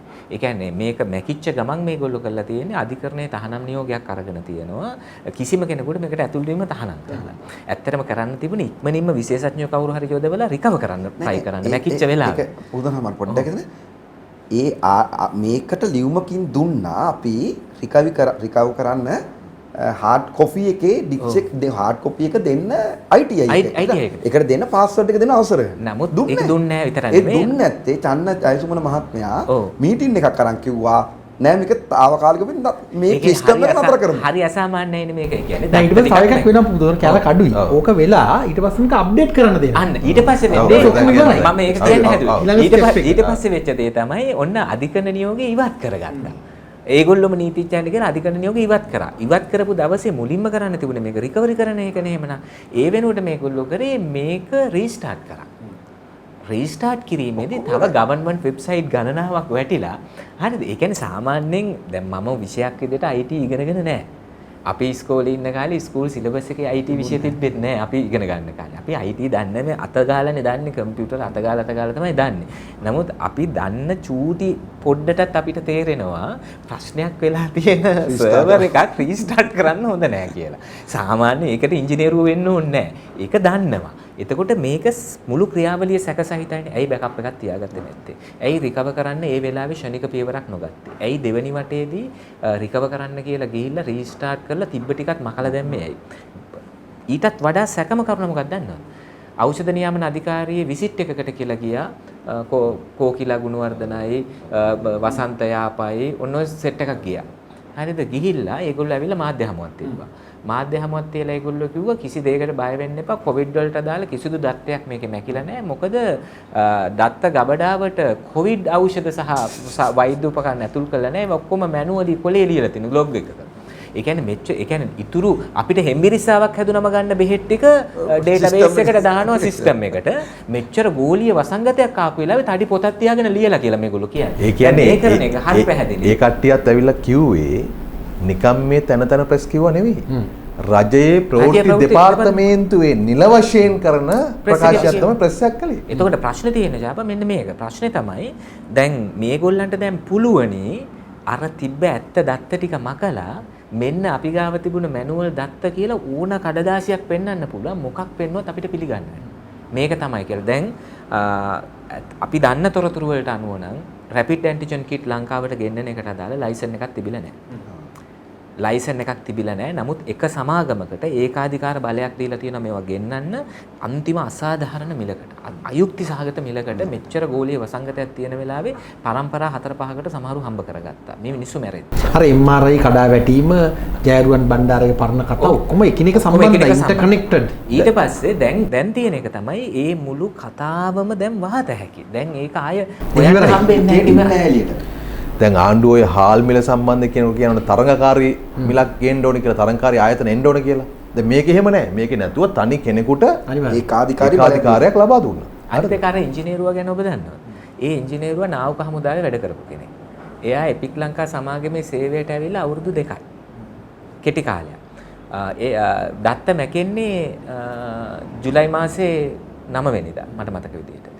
ඊට කලින් පළවෙනිදා එයා ඉල්ලාසිමි ලියුමක් බාර දීලා තියෙනවා එපික් ආයතනයට. ඒතර සාමාන්‍ය ඒගොල්ලන්ගේ සේවා කිවිසුමට අනුව අස්වෙන්න මාස 3කට කලින් තමයි ඉල්ලාසිම බාර දෙන්නේ.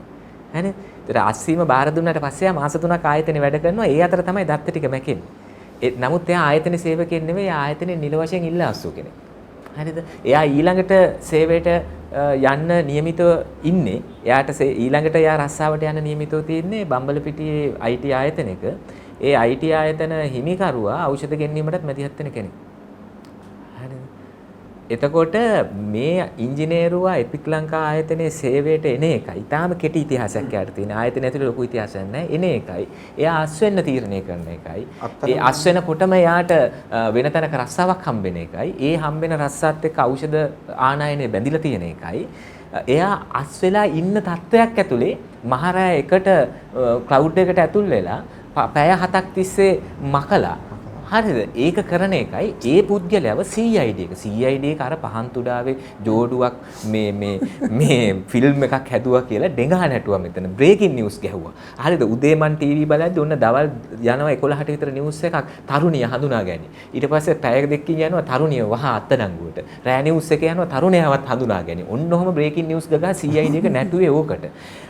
මාස එකහමාරක් යනකල් කෙනෙක්ව අත්අඩංගුවට ගත්තේ නෑ චාපා. එක්කෙනෙක්වත් ඊට පස්සේ අපි කෑ ගැහුවට පස්සේ අර බඩතඩි එක්කනව අත්අඩංගුවට ගත්තා. ඇයි කවුරුත් අත්අඩංගුවට නොගන්නේ කියලා කෑ ගැහුවට පස්සේ බඩතඩි එක්කන අත්අඩංගුවට ගත්තා. අත්අඩංගුවට අරගෙන එයාව පහුවදා උදේ අපදුන්නා. එයාට තියෙන චෝදනාව තමයි පොදු දේපල වලට අනර්ථය සිදු කිරීම. දත්ත පොදු දේපල. පොදු දේපල වල වටිනාකම දාලා තියෙන්නේ මිල කළ නොහැකි කියලා තමයි මේ නීතිපති දෙපාර්තමේන්තුව දාලා තියෙන්නේ. එතකොට පාරේ පඹේක් පිච්චුවා කියලා දැන් අර මේ සිසු ජන ව්‍යාපාරේ 5 දෙනා දැන් මාස දෙකක් තිස්සේ ඇතුලේ පාරේ පඹේක් පුච්චලා පොදු දේපලට හානියක් වුණා පාරට කියලා. හරිද? හැබැයි මිලකල නොහැකි පොදු දේපලක් වන ඖෂධ පිළිබඳ දත්ත විනාශ කරපු කෙනාට පහවදා උදේ අපදේ. ඕක චාපා දැන් ඔබට මතකද 20 වෙනි සංශෝධනය ගේන්න මතය හදන්න පාවිච්චි කරේ මොකද්ද? ප්‍රොෆෙසර් රාජන් හූල් මැතිවරණ කොමිසමේ ඉඳලා කරපු ප්‍රකාශයක් තමයි ගත්තේ මේ මැතිවරණ කොමිසම් ස්වාධීන නෑ මේ ස්වාධීන කොමිෂන් එකක්වත් ඕනේ නෑ ඒ නිසා මේවා අහෝසි කරන්න ඕනේ. එහෙමනේ මතය හැදුවේ. NMR එකට ගහන්න මේ දත්තම කෙන්න කලින් ඉඳලාම NMR එකට ප්‍රහාරයක් එල්ල කරන්න සහ Tamanට ඕනයි පත් කරගන්න මේගොල්ලන්ගේ සැලැස්මක් වැඩ පිළිවෙල ක්‍රියාත්මක වුණානේ. ඒගොල්ලෝ ඒකට පාවිච්චි කරේ සහ ජනාධිපතිවරයා අවසාන ජාතිය මතමේදීත් කියපු කතාවක් තියෙනවා. ඒ තමයි සිනෝෆාම් වැක්සින් එකට NMR එකේ අනුමැතිය දුන්නේ නැහැ. හරිද? ඕක පාවිච්චි කරගත්තා NMR එක කියන්නේ අතිශය මම කියන්නේ ඒක නිලධාරීන් මේ දේශපාලන පක්ෂග්‍රාහී රට වෙනුවෙන් මිනිසුන්ට වැක්සින් එක ගහන්න දුන්නේ නැහැ කියන මතයක් හදන්න. ඇත්තරම කවුද NMR එකට කිව්වේ ඒ සිනෝෆාම් වැක්සින් එකට අනුමැතිය ලබා දෙන්න එපා කියලා. එන්නත් විශේෂඥ කමිටුව 8 දෙනෙක් ඉන්නවා. කවුද? මහාචාර්ය නිලිකා මලවිගේ. විශේෂඥයෝද ආනන්ද විජේවික්‍රම ඇතුළු අපේ රටේ ජීවන්දරනේ ජීවන්දර ජීවන්දරේ අට දෙනා කමිටුවේ නෑ හරිද? එතකොට රටේම ඉන්න පිළිගත් විශේෂඥ වෛද්‍යවරු මහාචාර්යවරු තමයි 8 දෙනා කිව්වේ සිනෝෆාම් වැක්සින් එක ගැන චීන කොම්පැනිය ලබා දීපු දත්ත ප්‍රමාණවත් නෑ. හරි WHO එකත් ඒ ස්ථාවරය WHO අනුමත කළා නෑ. ඒගොල්ලෝ ප්‍රශ්න 11ක් ඇහුවා. ඒ ප්‍රශ්න 11ට චීන සමාගම හරියට උත්තර දුන්නේ නෑ. ඒ නිසා තමයි ඒගොල්ලෝ අනුමැතිය දුන්නේ නැත්තේ. ඒගොල්ලන්ට වගකීමක් තියෙනවා රටේ ජනතාවට එන්නත් ලබා දීමේදී චීන ජනගහනේ මෙච්චර ගැහුවට හරිද මේක වෙන කොහේ රටවල ගැහුවට ඒගොල්ලන්ට එහෙම දෙන්න බෑ. අන්න ඒක තමයි පාවිච්චි කරගත්තේ NMR එකට ගහන්න. හරිද? ඒ නිසා මේ NMR එක දුර්වල කරලා NMR එකට තමන්ගේ හෙන්චයියන් දාගෙන මේ යන ක්‍රියාවලිය ඇත්තටම ගත්තොත් අර ඖෂධ ජාවාරම සඳහා මේගොල්ලන්ගේ හිතවතුන්ට ඇතුළත් කරගන්න පාර කපා ගැනීම මුලින් ඉඳලා මේක සිද්ධ වුණා. තම සංවිධානාත්මක ICT එකේ ශ්‍රී ලංකා තොරතුරු තාක්ෂණ ආයතනයේ සභාපතිවරයා විදිහට අලුත් පුද්ගලයෙක් පත් වෙනවා. එයා පත් වෙලා හරියට මාසෙකින් තමයි මේ දත්ත මැකීම සිද්ධ වෙන්නේ. හරිද? මේ ඒක නිශ්චිත දේශපාලන පත්වීමක්. ඒ ICT එකේ චෙයාමන් දේශපාලන පත්වීමක් විදිහට පත් කරන්නේ ඉතින් අර ඔය රැපිඩ් ඇන්ටිජන් කතාවට සම්බන්ධ අය සහ ඔය ICT එකේ චෙයාමන් අතර පාසල් මිතුරුකමකුත් තියෙනවා. එක පන්තියේ ඉගෙන ගත්තේ. හරිද? මේවා ඔක්කොම මේකට ඒ කියන්නේ කළු වලලු අන්තිමට එකතු වෙනවා. කළු වලලු. ICT එක ගැන හොයන්න නම් ඒගොල්ලෝ පහුගිය අවුරුදු 10ක විතර කාලය තුලදී RMV එකේ කරේ මොනවද කියලා හොයලා බලන්න. ස්මාර්ට් ඩ්‍රයිවිං ලයිසන් එකට මොනවද කරේ කියලා. එතකොට ICT එක කියන්නේ මේ අය ඒ අය කරපු දේවල් අඳුර ගන්න පුළුවන්. අනිවාර්යයෙන්. ඒ කතාවෙත් ආපහු ඉන්නේ මම මේ වගකීමක් කරන් කියන්නේ නයන දෙහිගමගේ ප්‍රොජෙක්ට් එක තමයි තියෙන්නේ. මේ එකම කළු කල්ලියක් ආණ්ඩු වෙනස් වෙනවා. ඔවුන් මේ වැඩේ කරනවා. දැන් ඒක වෙනදයක්. දැන් මෙන්න මේක තමයි අපි කල්පනා කරන්න ඕන දේ. ඒ කියන්නේ දැන් කවුද විමල වීර දිසානායක කියනවා අර අලි සුබසාධන ගැසට් නිවේදනයට අත්සන් කරේ අකමැත්තෙන් කියලා. හිතට විරුද්ධව. හිතට විරුද්ධව. ඊට පස්සේ නිව් ෆෝර්ට්‍රස් එනර්ජි එකට අර ගිවිසුම ගහන්න මැයි මාසේ කැබිනට් පත්‍රිකාව ආවට පස්සේ එවකට විදුලි බල ඇමතිවරයා විදිහට හිටියේ ඩලස් සලහප් පෙරුම නොනිල වශයෙන් කියලා තියෙනවා මම මේකට එකඟ නැහැ. මම මේකට දිගටම විරුද්ධ වුණා. කියන අඬ අත්සන් කළා තියෙන්නේ. අඬ දැන් පේන විදිහට කැබිනට් ඇමතිවරු ඒගොල්ලෝ කියන්නේ ඇත්තනම් ඒගොල්ලෝ පස්සේ වගකීමෙන් පැනලා යන්න බොරු කියනවා නම් වෙන කතාවක්. ඒගොල්ලෝ කියන්නේ ඇත්තනම් දැන් මේ තීන්දුව ගන්න කැබිනට් මණ්ඩලෙත් නෙමෙයි. මේ කියන එක ඇත්තනම් මේ ඔබ ඇත්තටම හිතන මිනිස්සුන්ට නේද කියන්නේ හාස්‍යයට නේද? ඒක තමයි මිනිස්සුන්ට දැන් මෙච්චර කිව්වට පස්සෙත් මේක තේරෙන්නේ නැත්තම්. ඒ කියන්නේ ඒගොල්ලෝ හිතන් ඉන්නවනේ මේ කැබිනට් මණ්ඩලය තමයි මේ තීන්දුව ගන්න කියලා හිතන් ඉන්නවනේ. ඒක එහෙම නෙමෙයි. මේ වෙන ව්‍යුහයකින් තමයි මේ මුළු පාලනයම යන්නේ. මේ කැබිනට් මණ්ඩල මේ පාර්ලිමේන්තුවේ ඇවිල්ලා නිකන් සැරසිල්ලට තියාගෙන ඉන්න එක. මේක නිකන් පෙන්වන්න හොඳයි. කැබිනට් මණ්ඩලය තීන්දුව ගන්නවා නම් වරාය ඇමතිකම රෝහිත අබේගුණවර්ධන දෙන්නේ නැහැ. මහා මාර්ග ඇමතිකම ජොන්ස්ටන්ට දෙන්නේ නැහැ. ඉඩම් ඇමතිකම චන්සේන්ට දෙන්නේ නැහැ. ඒවත් ගාමේ ලෝකයට දෙන්නේ නැහැ. කැබිනට් එක තීන්දුව ගන්නවා නම්. හරිම ඇමතිකම දීලා තියෙන උදේ ගම්මන් පිළට. ඒ කියන්නේ වැඩේ හොඳටම කරන්න පුළුවන්. ඇත්තටම කියන්නේ ඔබට කියන්නේ දැන් හරියට බැලුවොත් ඔබ දැන් මේ මම ඔබට ඉතින් වගකීම කියන කතාව දැන් එස්.එම්. චන්ද්‍රසේන දන්නේ නැහැ මොනවද කරන්න කියලා. ඔහු දන්නේ නැහැ මොනවද කරන්න කියලා. ඔහුට මොනවද ලැබෙනව ඇති. එහෙනම් ඔහු ඇවිල්ලා මේ ක්‍රීඩාව කරන්නේ නොදැන. ඔවුන් ඉන්නේ ඇත්තටම ප්‍රාදේශීයව ජාවාරමට සම්බන්ධයි ඍජු. ඒ කියන්නේ කෝටි 4 5 500 පොඩි ජාරම්මට. මේක මහා මොලකරුවෝ දැන් ඔය මේ චක්‍රලේඛන වෙනස් කරන ඔය අක්කර හෙක්ටර් ලක්ෂ 5කට වඩා වැඩි ප්‍රමාණයක මේ රාජ්‍ය සත්තු ඉඩම් කියන්නේ LRC ඉඩම් ඊට පස්සේ ඔය තියෙන ප්‍රාදේශීය ඉස්සර වන සංරක්ෂණ දෙපාර්තමේන්තුවට යටත් තිබිච්ච ඉඩම් දැන් ඔය දිසාපතිවරුන්ට දුන්නනේ. අපි ඔක සාකච්ඡාවකට ගැහුවා. විතර ආරක්ෂක ලේකම්වල කට්ටිය ඉද්දි අපිට කිව්වා ස්වාමිනාස් අපි එක පරිසර වේදිච්ච ඉතින් ඒක අපි වෙනස් කළා. වෙනස් කළා අපි දිසාපතිට දෙන්න කියලා ජනපතිතුමා කිව්වා. ප්‍රාදේශීය ලේකම්වලට දෙන්න එපා. එක දිසාපතිට දෙන්න දිසාපතිගේ රංග ඉන්න අතිරේක ලේකම් කෙනෙක්ට යටත් කරන්න ඕන ඉඩම් ටික හෙක්ටර් ලක්ෂ 5. ඇත්තටම ඒක තවත් විහිළුවක් වුණා. ඒ විතරක් නෙමෙයි ඊට පස්සේ ආයෙත් චක්‍රලේඛනයක් ගැහුවා ඔබතුමාලා අපි කතා කළා. ඉස්සර මුලින් අර පහල 2000ක චක්‍රලේඛනය වෙනස් කළා තිබුණා. ඒකේ තිබිච්ච ඒවා තිබුණා ස්වාභාවික රක්ෂිත වනාන්තර වලට පෝෂිත වෙන වනාන්තර පද්ධති, ඊළඟට ජල මූලාශ්‍ර වනාන්තර පද්ධති, අලි ඉන්න වගේ මොකද රතු දත්ත පොතේ ඉන්න සත්තු සහ සාක ඊට අදාළ කරන වනාන්තර පද්ධති ආරක්ෂා කරගෙන තිබුණා. ඒක අර ටිකක් නිර්දේශ ටිකක් දාලා අපි නඩුවට ගියත් ඒ යම් ප්‍රමාණිත උනා. ඒක නඩුවට ගිහිල්ලා දැන් මමත් ඒ නඩුවේ පාර්ශ්වකව නඩුව ගන්නෑ. දැන් මේක නඩුව දැන් ගන්නෑ මාස 6-7කට වැඩි නඩුව ගන්නෙ නෑ. ඒ කොච්චර මේ මොන තරම් දූෂිත වෙලාද කියලා මේ ආයතන ටික ප්‍රශ්නේ තියෙන්නේ. දැන් ඊට පස්සේ ආයෙත් චක්‍රලේඛනය ගහන මේ සියල්ලම අයින් කළා. එහි ප්‍රතිඵල තමයි මේ දිගින් දිගට වනාන්තර පද්ධතිය හායන්නේ. ඒක ඔය වැව් විනාශ කරන ප්‍රොජෙක්ට් එක තියෙනවනේ. දැන් වැව්හාරණ ප්‍රොජෙක්ට් එක තියෙනනේ. ඒ ප්‍රොජෙක්ට් එක වගේම දැන් මේ කට්ටියට මට නම් හිතෙන්නේ මේ නලින් මහත්තයා මම හිතන ඉතිසල් මේ ජාතික සම්පත් තිකුණනෝ එක පැත්තකින්. එක පැත්තකින් තියෙන වැව් වගේ දේවල් Tamange පොඩි හෙන්චයිලට හම්බු කරගන්න එහෙම දෙනවා.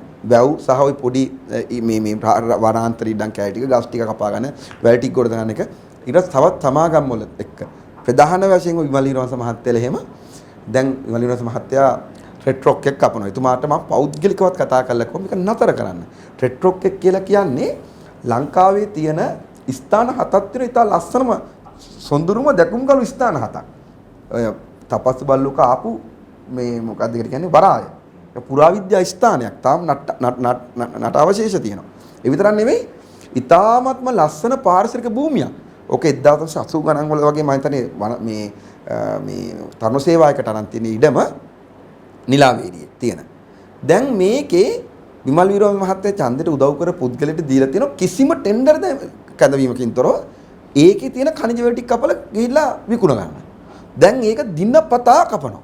දැන් JCB 3-7 දාලා අපි කතා කරාම තමයි මේක පත්වල ගියම තමයි ටිකක් අඩු වුණොත් ආයෙත් කපන්න පටන් ගන්න තියෙනවා. මේකට අඩුම ගානේ කුච්චවේලි පාදිස් සභාවෙන් අවසරක් නැහැ. උන් නඩුවට ගිහිල්ලා තියෙනවා. නඩුවක් දාලා තියෙනවා ඒකට දැන්. දැන් රෙඩ් රොක් එක කප වෙනවා. දැන් ඒ ASCII දැන් මේක මහා විජ්ජූරණයක් කියලා කියන්නේ ASCII එතුමා කැබිනට් පේපරයක් දානවා. දැන් මේක ලොකු ආందోලනයක් රට ඇතුලේ කතා කරනකොට කැබිනට් පේපරයක් දානවා. ඛනිජ වැලි එකේ තියෙනවා ඒක තියෙන පරිසර අමාත්‍යාංශය යට කළා. ඒකේ තියෙනවා සෙක්ෂන් දෙකක්. එකක් තමයි ඛනිජ වැලි පර්මිට් දෙන එක, අනික තමයි පර්යේෂණාංශය. දැන් මේ පර්යේෂණාංශේ පරිසර අමාත්‍යාංශ ඛනිජ වැලි එකෙන් ගලවලා විමල් වීරවංශක අමාත්‍යාංශයට දාන්න කියලා කැබිනට් පේපරයක් දාලා තියෙනවා. කැබිනට් පේපරෙම මම ගාව දැන් තියෙනවා. එතකොට අමාත්‍යවරයා අමරවීර මහත්තයවරයා අමරතවරයා කියනවා මේක කරන්න එපා කියලා නිර්දේශයක් දීලා රෝග නිර්දේශකත් දාලා තිනවා. හැබැයි ඒක දෙන්න හදලා තිනවා.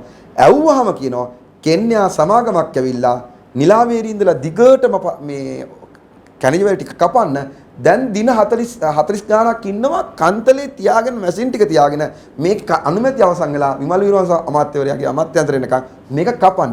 මේකට මහාචාර්යවරු දෙන්නෙකු සම්බන්ධ වෙලා තියෙනවා. දැන් මේකට විශේෂඥ උත්තර සපයන්න. දැන් ඕන් කියන්නේ මොකද්ද? මේක ප්‍රොසෙස් එක වැරද්දක් තියෙනවා. මිනරල් සෑන්ඩ් එක පැහැදිලිවම කියනවා විගණන දෙපාර්තමේන්තුවේ විගණන වාර්තාවක් ආව මට වර්ෂ මතක නැහැ. අවුරුදු 3ක් හරියට කළමනාකරණය කරොත් ලංකාවේ ට්‍රිලියන 13 ගෙවලි ඉවර කරන්න පුළුවන් කියලා. ඒතර රිෂාඩ් බදුරුද්දීන් වරයෙක් එක්ක දිගටම හැපිච්ච අපි රිෂාඩ් බදුරුද්දීන් ඕක කපන්න හදන වෙලාව අපි ගිහලා උද්ඝෝෂණයක් කළා පත්‍ර වාර්තා දෙක ගියා නැවතුණා ඒක. ඔය රෙට්‍රොක් එක කපන්න හදලා. හැබැයි රිෂාඩ් බදුරුද්දීන්ට වඩා අන්තයි විමල් ඊරවංශ දැන් බලන් යනකොට.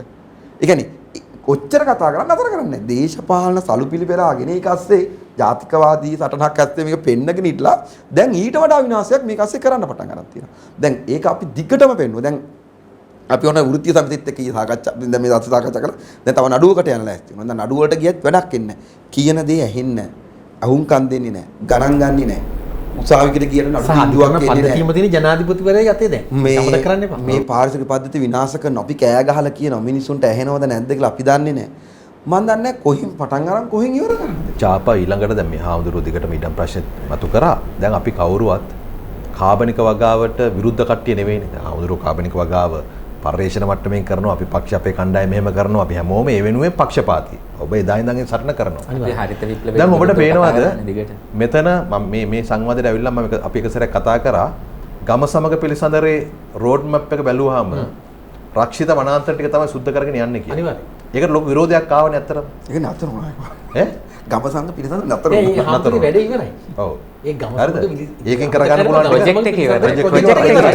වැඩේ දැන් යනවා. වැඩේ ට්‍රිබල් සමාගමත් එක්ක විනෝදූරු දෙපාර්තමේන්තුව අවශ්‍ය ඉඩම් ටික මැන සමාගම් වලට බෙද වැඩේ වෙනවා දැන්. දැන් මොකද වෙන්නේ? දැන් ඊළඟට තියෙන්නේ රජ්‍ය රක්ෂිත ටික හරි. දැන් පුද්ගලික ඉඩම් ගන්න ඕන. මේක බලහත්කාරයෙන් ගන්න ගියාම ලොකු විරෝධයක් එනවනේ. දැන් ගොවියට පොහොර ටික දෙන්නේ නැතිකොට කෘමිනාශක පලිබෝධනාශක ටික දෙන්නේ නැතිකොට ගොවියාගේ කටෙන් මෙන්නේ මොකද්ද? වගා කරන්න බෑ. දැන් මේ වාරි මාර්ග වලින් වගා කරන ගොවියා දැන් කියනවා අපිට මහකන්නේ වතුර දීලා වැඩක් නැහැ වල්නාශක දෙන්නේ නැත්තම්. දැන් මේ සැරේ මොකද්ද මේ පරාක්‍රම සමුද්‍ර ව්‍යාපාරේ ගොවි සමිති එකතු වෙලා ඒගොල්ලෝ දැන් වාරි මාර්ග ඉංජිනේරුවට දැනුම් දීලා තියෙනවා.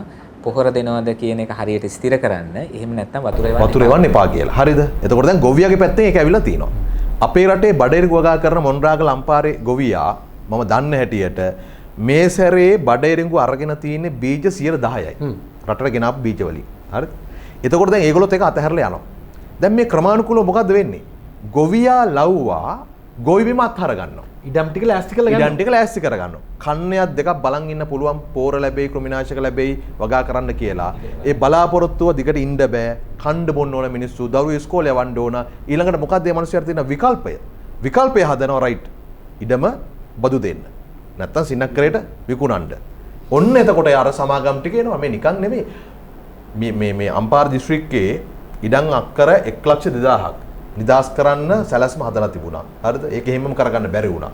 ඔය නිශ්ශංක සේනාධිපතිලා අරගොල්ලෝ මේගොල්ලොත් බඩේරිඟු වගා කරන්න අක්කර මට මතකයි 50,000ක් ඉල්ලා හිටියා රජේ. හරිද? මේ පයිලට් ප්‍රොජෙක්ට් එකකට 5000ක් දුන්නා. මේ අය හරහා එන්නේ මට සැකේ තියෙන මේ ඔය හිතන්න දැන් සමස්ත ගොවි ජනතාවම කියනවා මේ රසායනික පොහොර මේ විදිහට කරන්නේ මේ ආනයන තහනම අප්සෙට් කියලා. ඒගොල්ලෝ කාබනික වගාවට කැමැත්තෙන් ඉන්න අතරෙම කියනවා මෙහෙම කරන්න බෑ කියලා. මුළු කෘෂි විශේෂඥයෝ සේරම කියනවා. සෞභාග්‍ය දැක්මේ ලියලමක් තියෙනවා මේක අවුරුදු 10කින් කරන්න කියලා.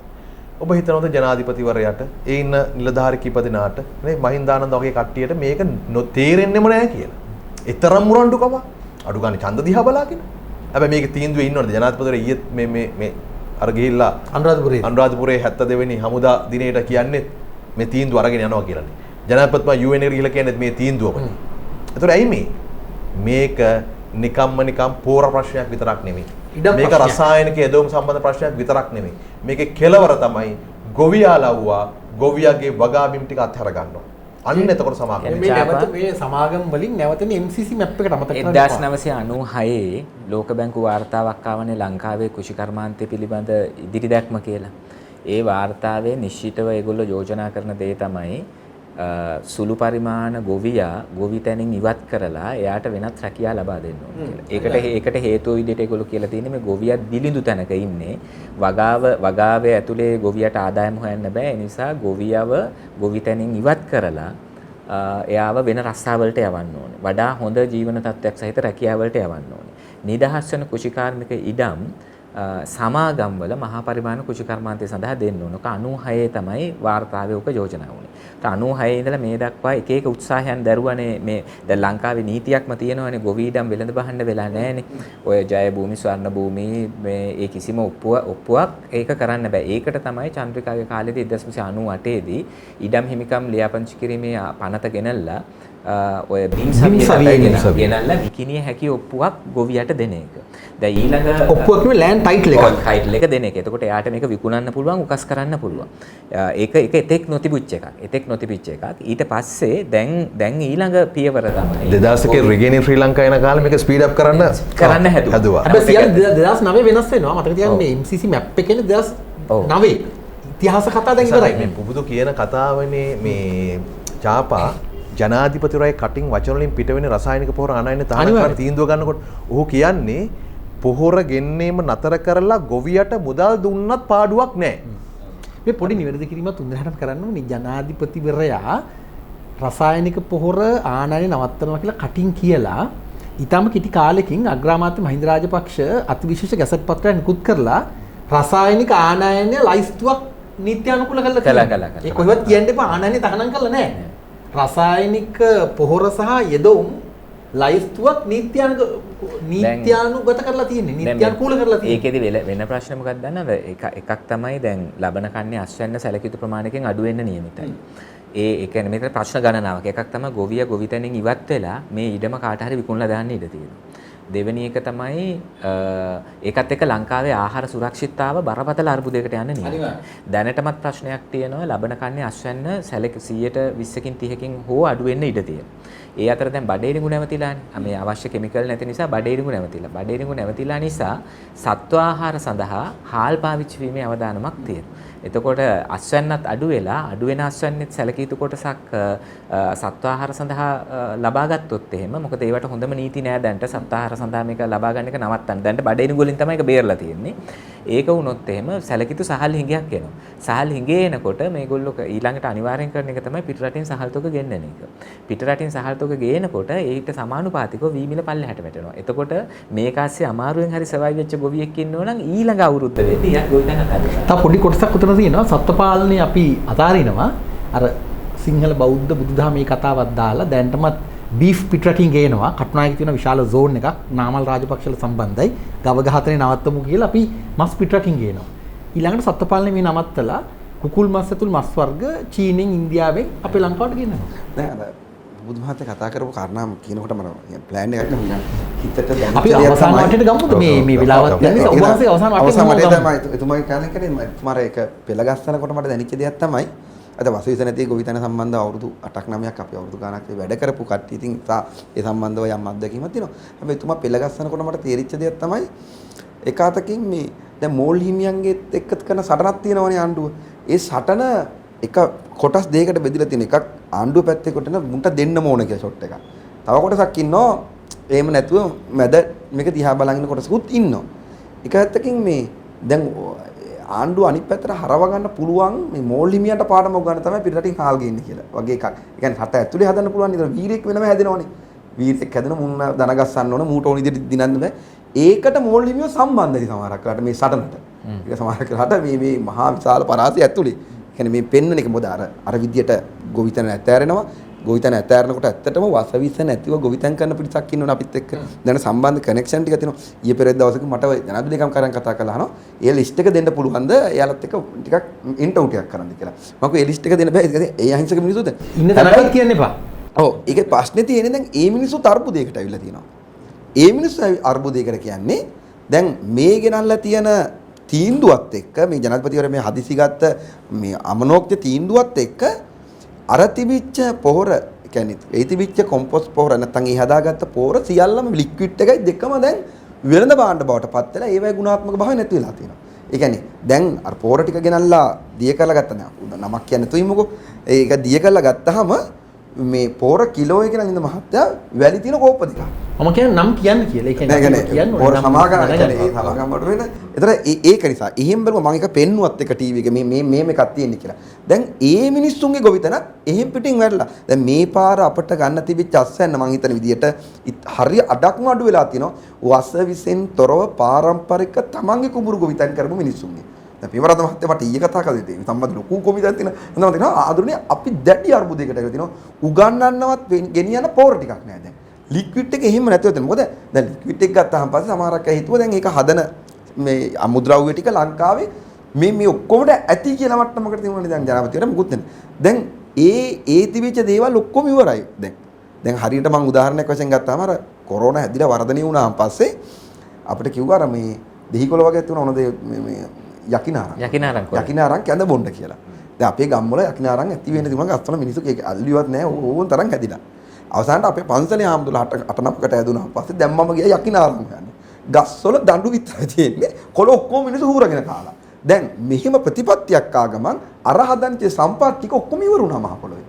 අර පාරම්පරික අර අනිත් මිනිස්සු ටෙස්ට් කරන්න ගැහුවා. වල්ලපට්ට විතරයි වැඩි. වල්ලපට්ට ටෙස්ට් කරන්න ගැහුවා. ටෙස්ට් කරන්න ගැහුවාම පස්සේ ඒකක් නැති වුණා.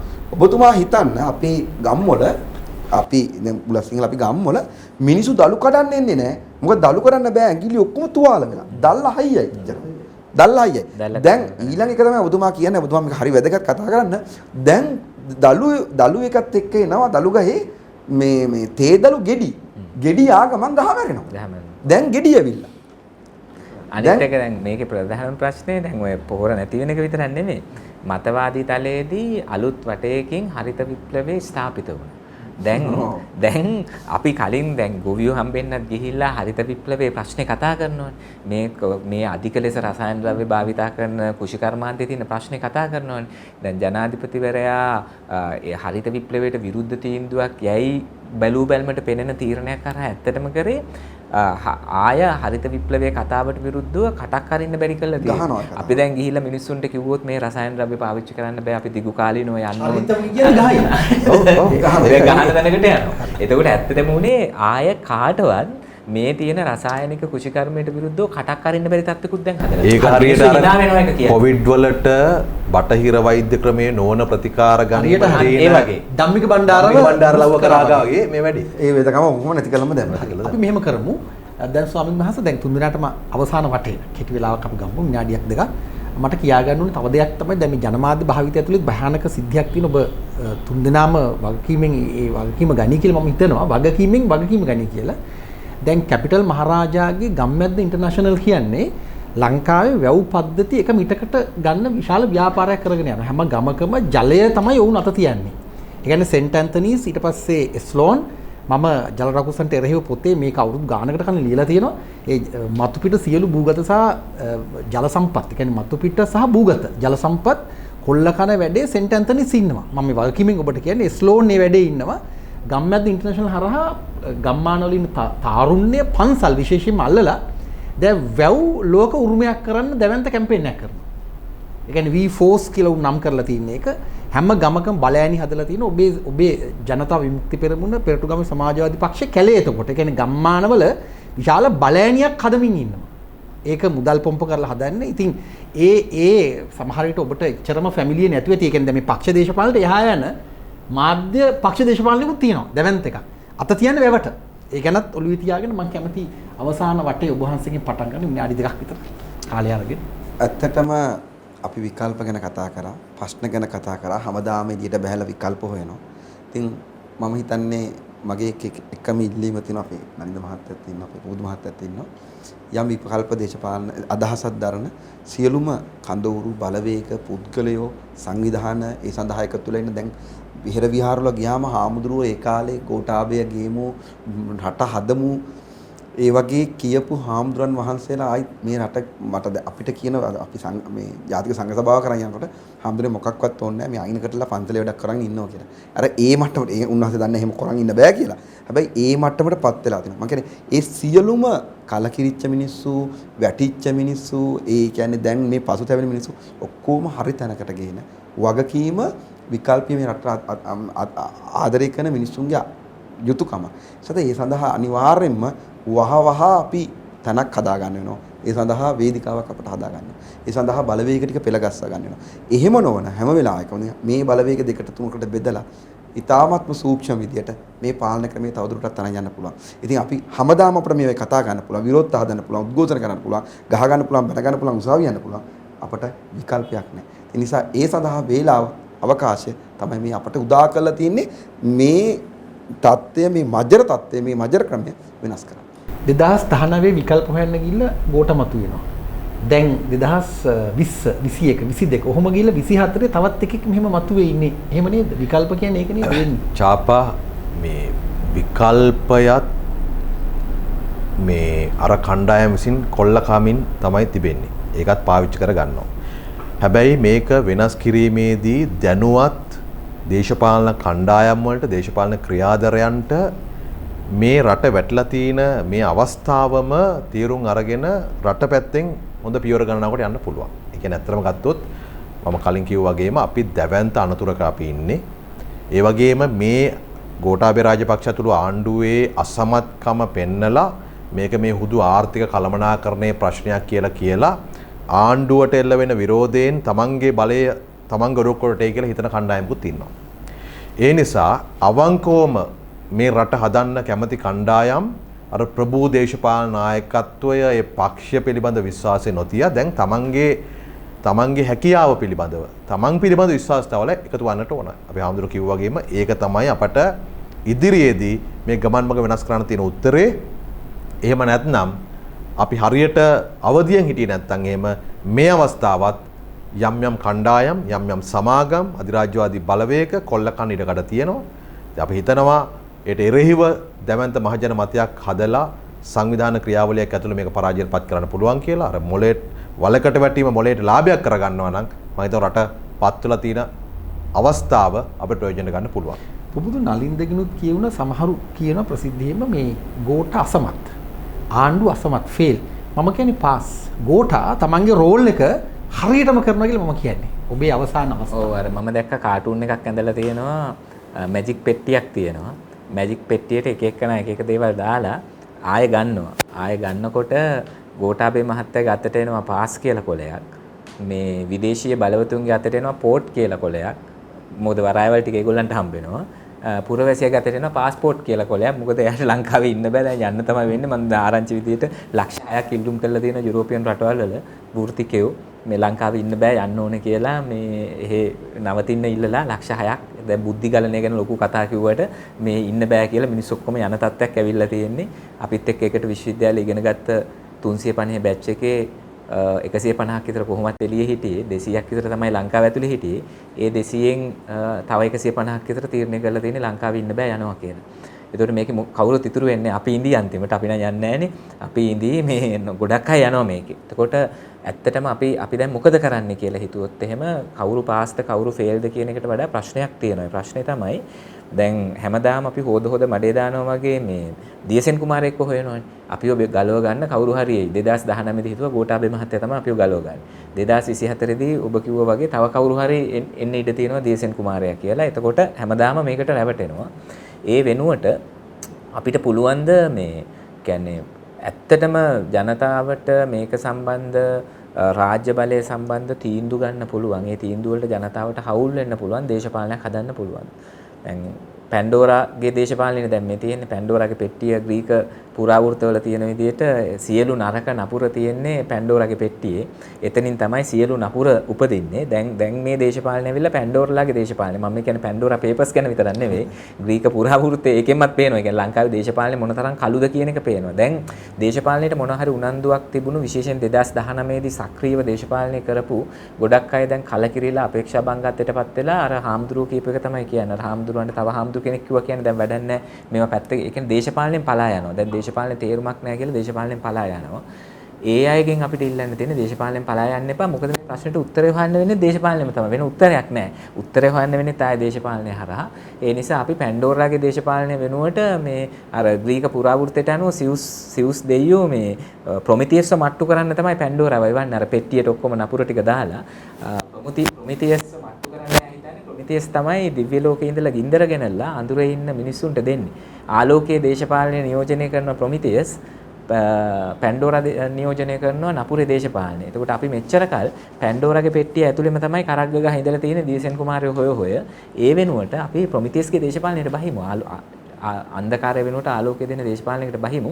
ඒ නිසා ඇත්තටම මේක බලාගෙන ඉන්න අයට මට කියන්න තියෙන්නේ මන්දෝත්සාහී වෙන්න එපා, උකටලී වෙන්න එපා, දේශපාලනේ වැඩක් නැහැ. ඔබ කියන්නේ ප්‍රොමිතියස් කියලා අපේ කට්ටිය එක්කෙනා මවා ගනීද දන්නේ නැහැ. අහවලා හොඳයි කියලා. ඒක තමයි මම කිව්වේ දැන් මේ ඒ ඔක්කොම අපි අර පෙට්ටිය ඇතුලේ ඉඳගෙනම තමයි මෙච්චර කල් කරලා තියෙන්නේ. ඒ නිසා පෙට්ටියෙන් එළියට එන විදිහක් බලමු. ඒ අරෙන්න වෙන උත්තරයක් නැහැ. වෙන උත්තරයක් නැහැ. මහ ජනතාව හැටියට මගේ යෝජනාව සියලු පක්ෂවල හිඳමින්ම තමන් විශ්වාස කරන දේශපාලන පක්ෂය තුල හිඳමින් පැන්ඩෝරා පෙට්ටිය කඩාගෙන එළියට එන්න තියෙනවා. එකට වැඩ කරමු. මේ අපේ රට. එතකොට නිදහස් පොදු සමාජයට එරෙහි බලවේග පරාජය කරමු. සංවාදයෙන් කොහොමද ඒක කරන්නේ? සංවාදය මැදිහත් වීමක්. නිදහස්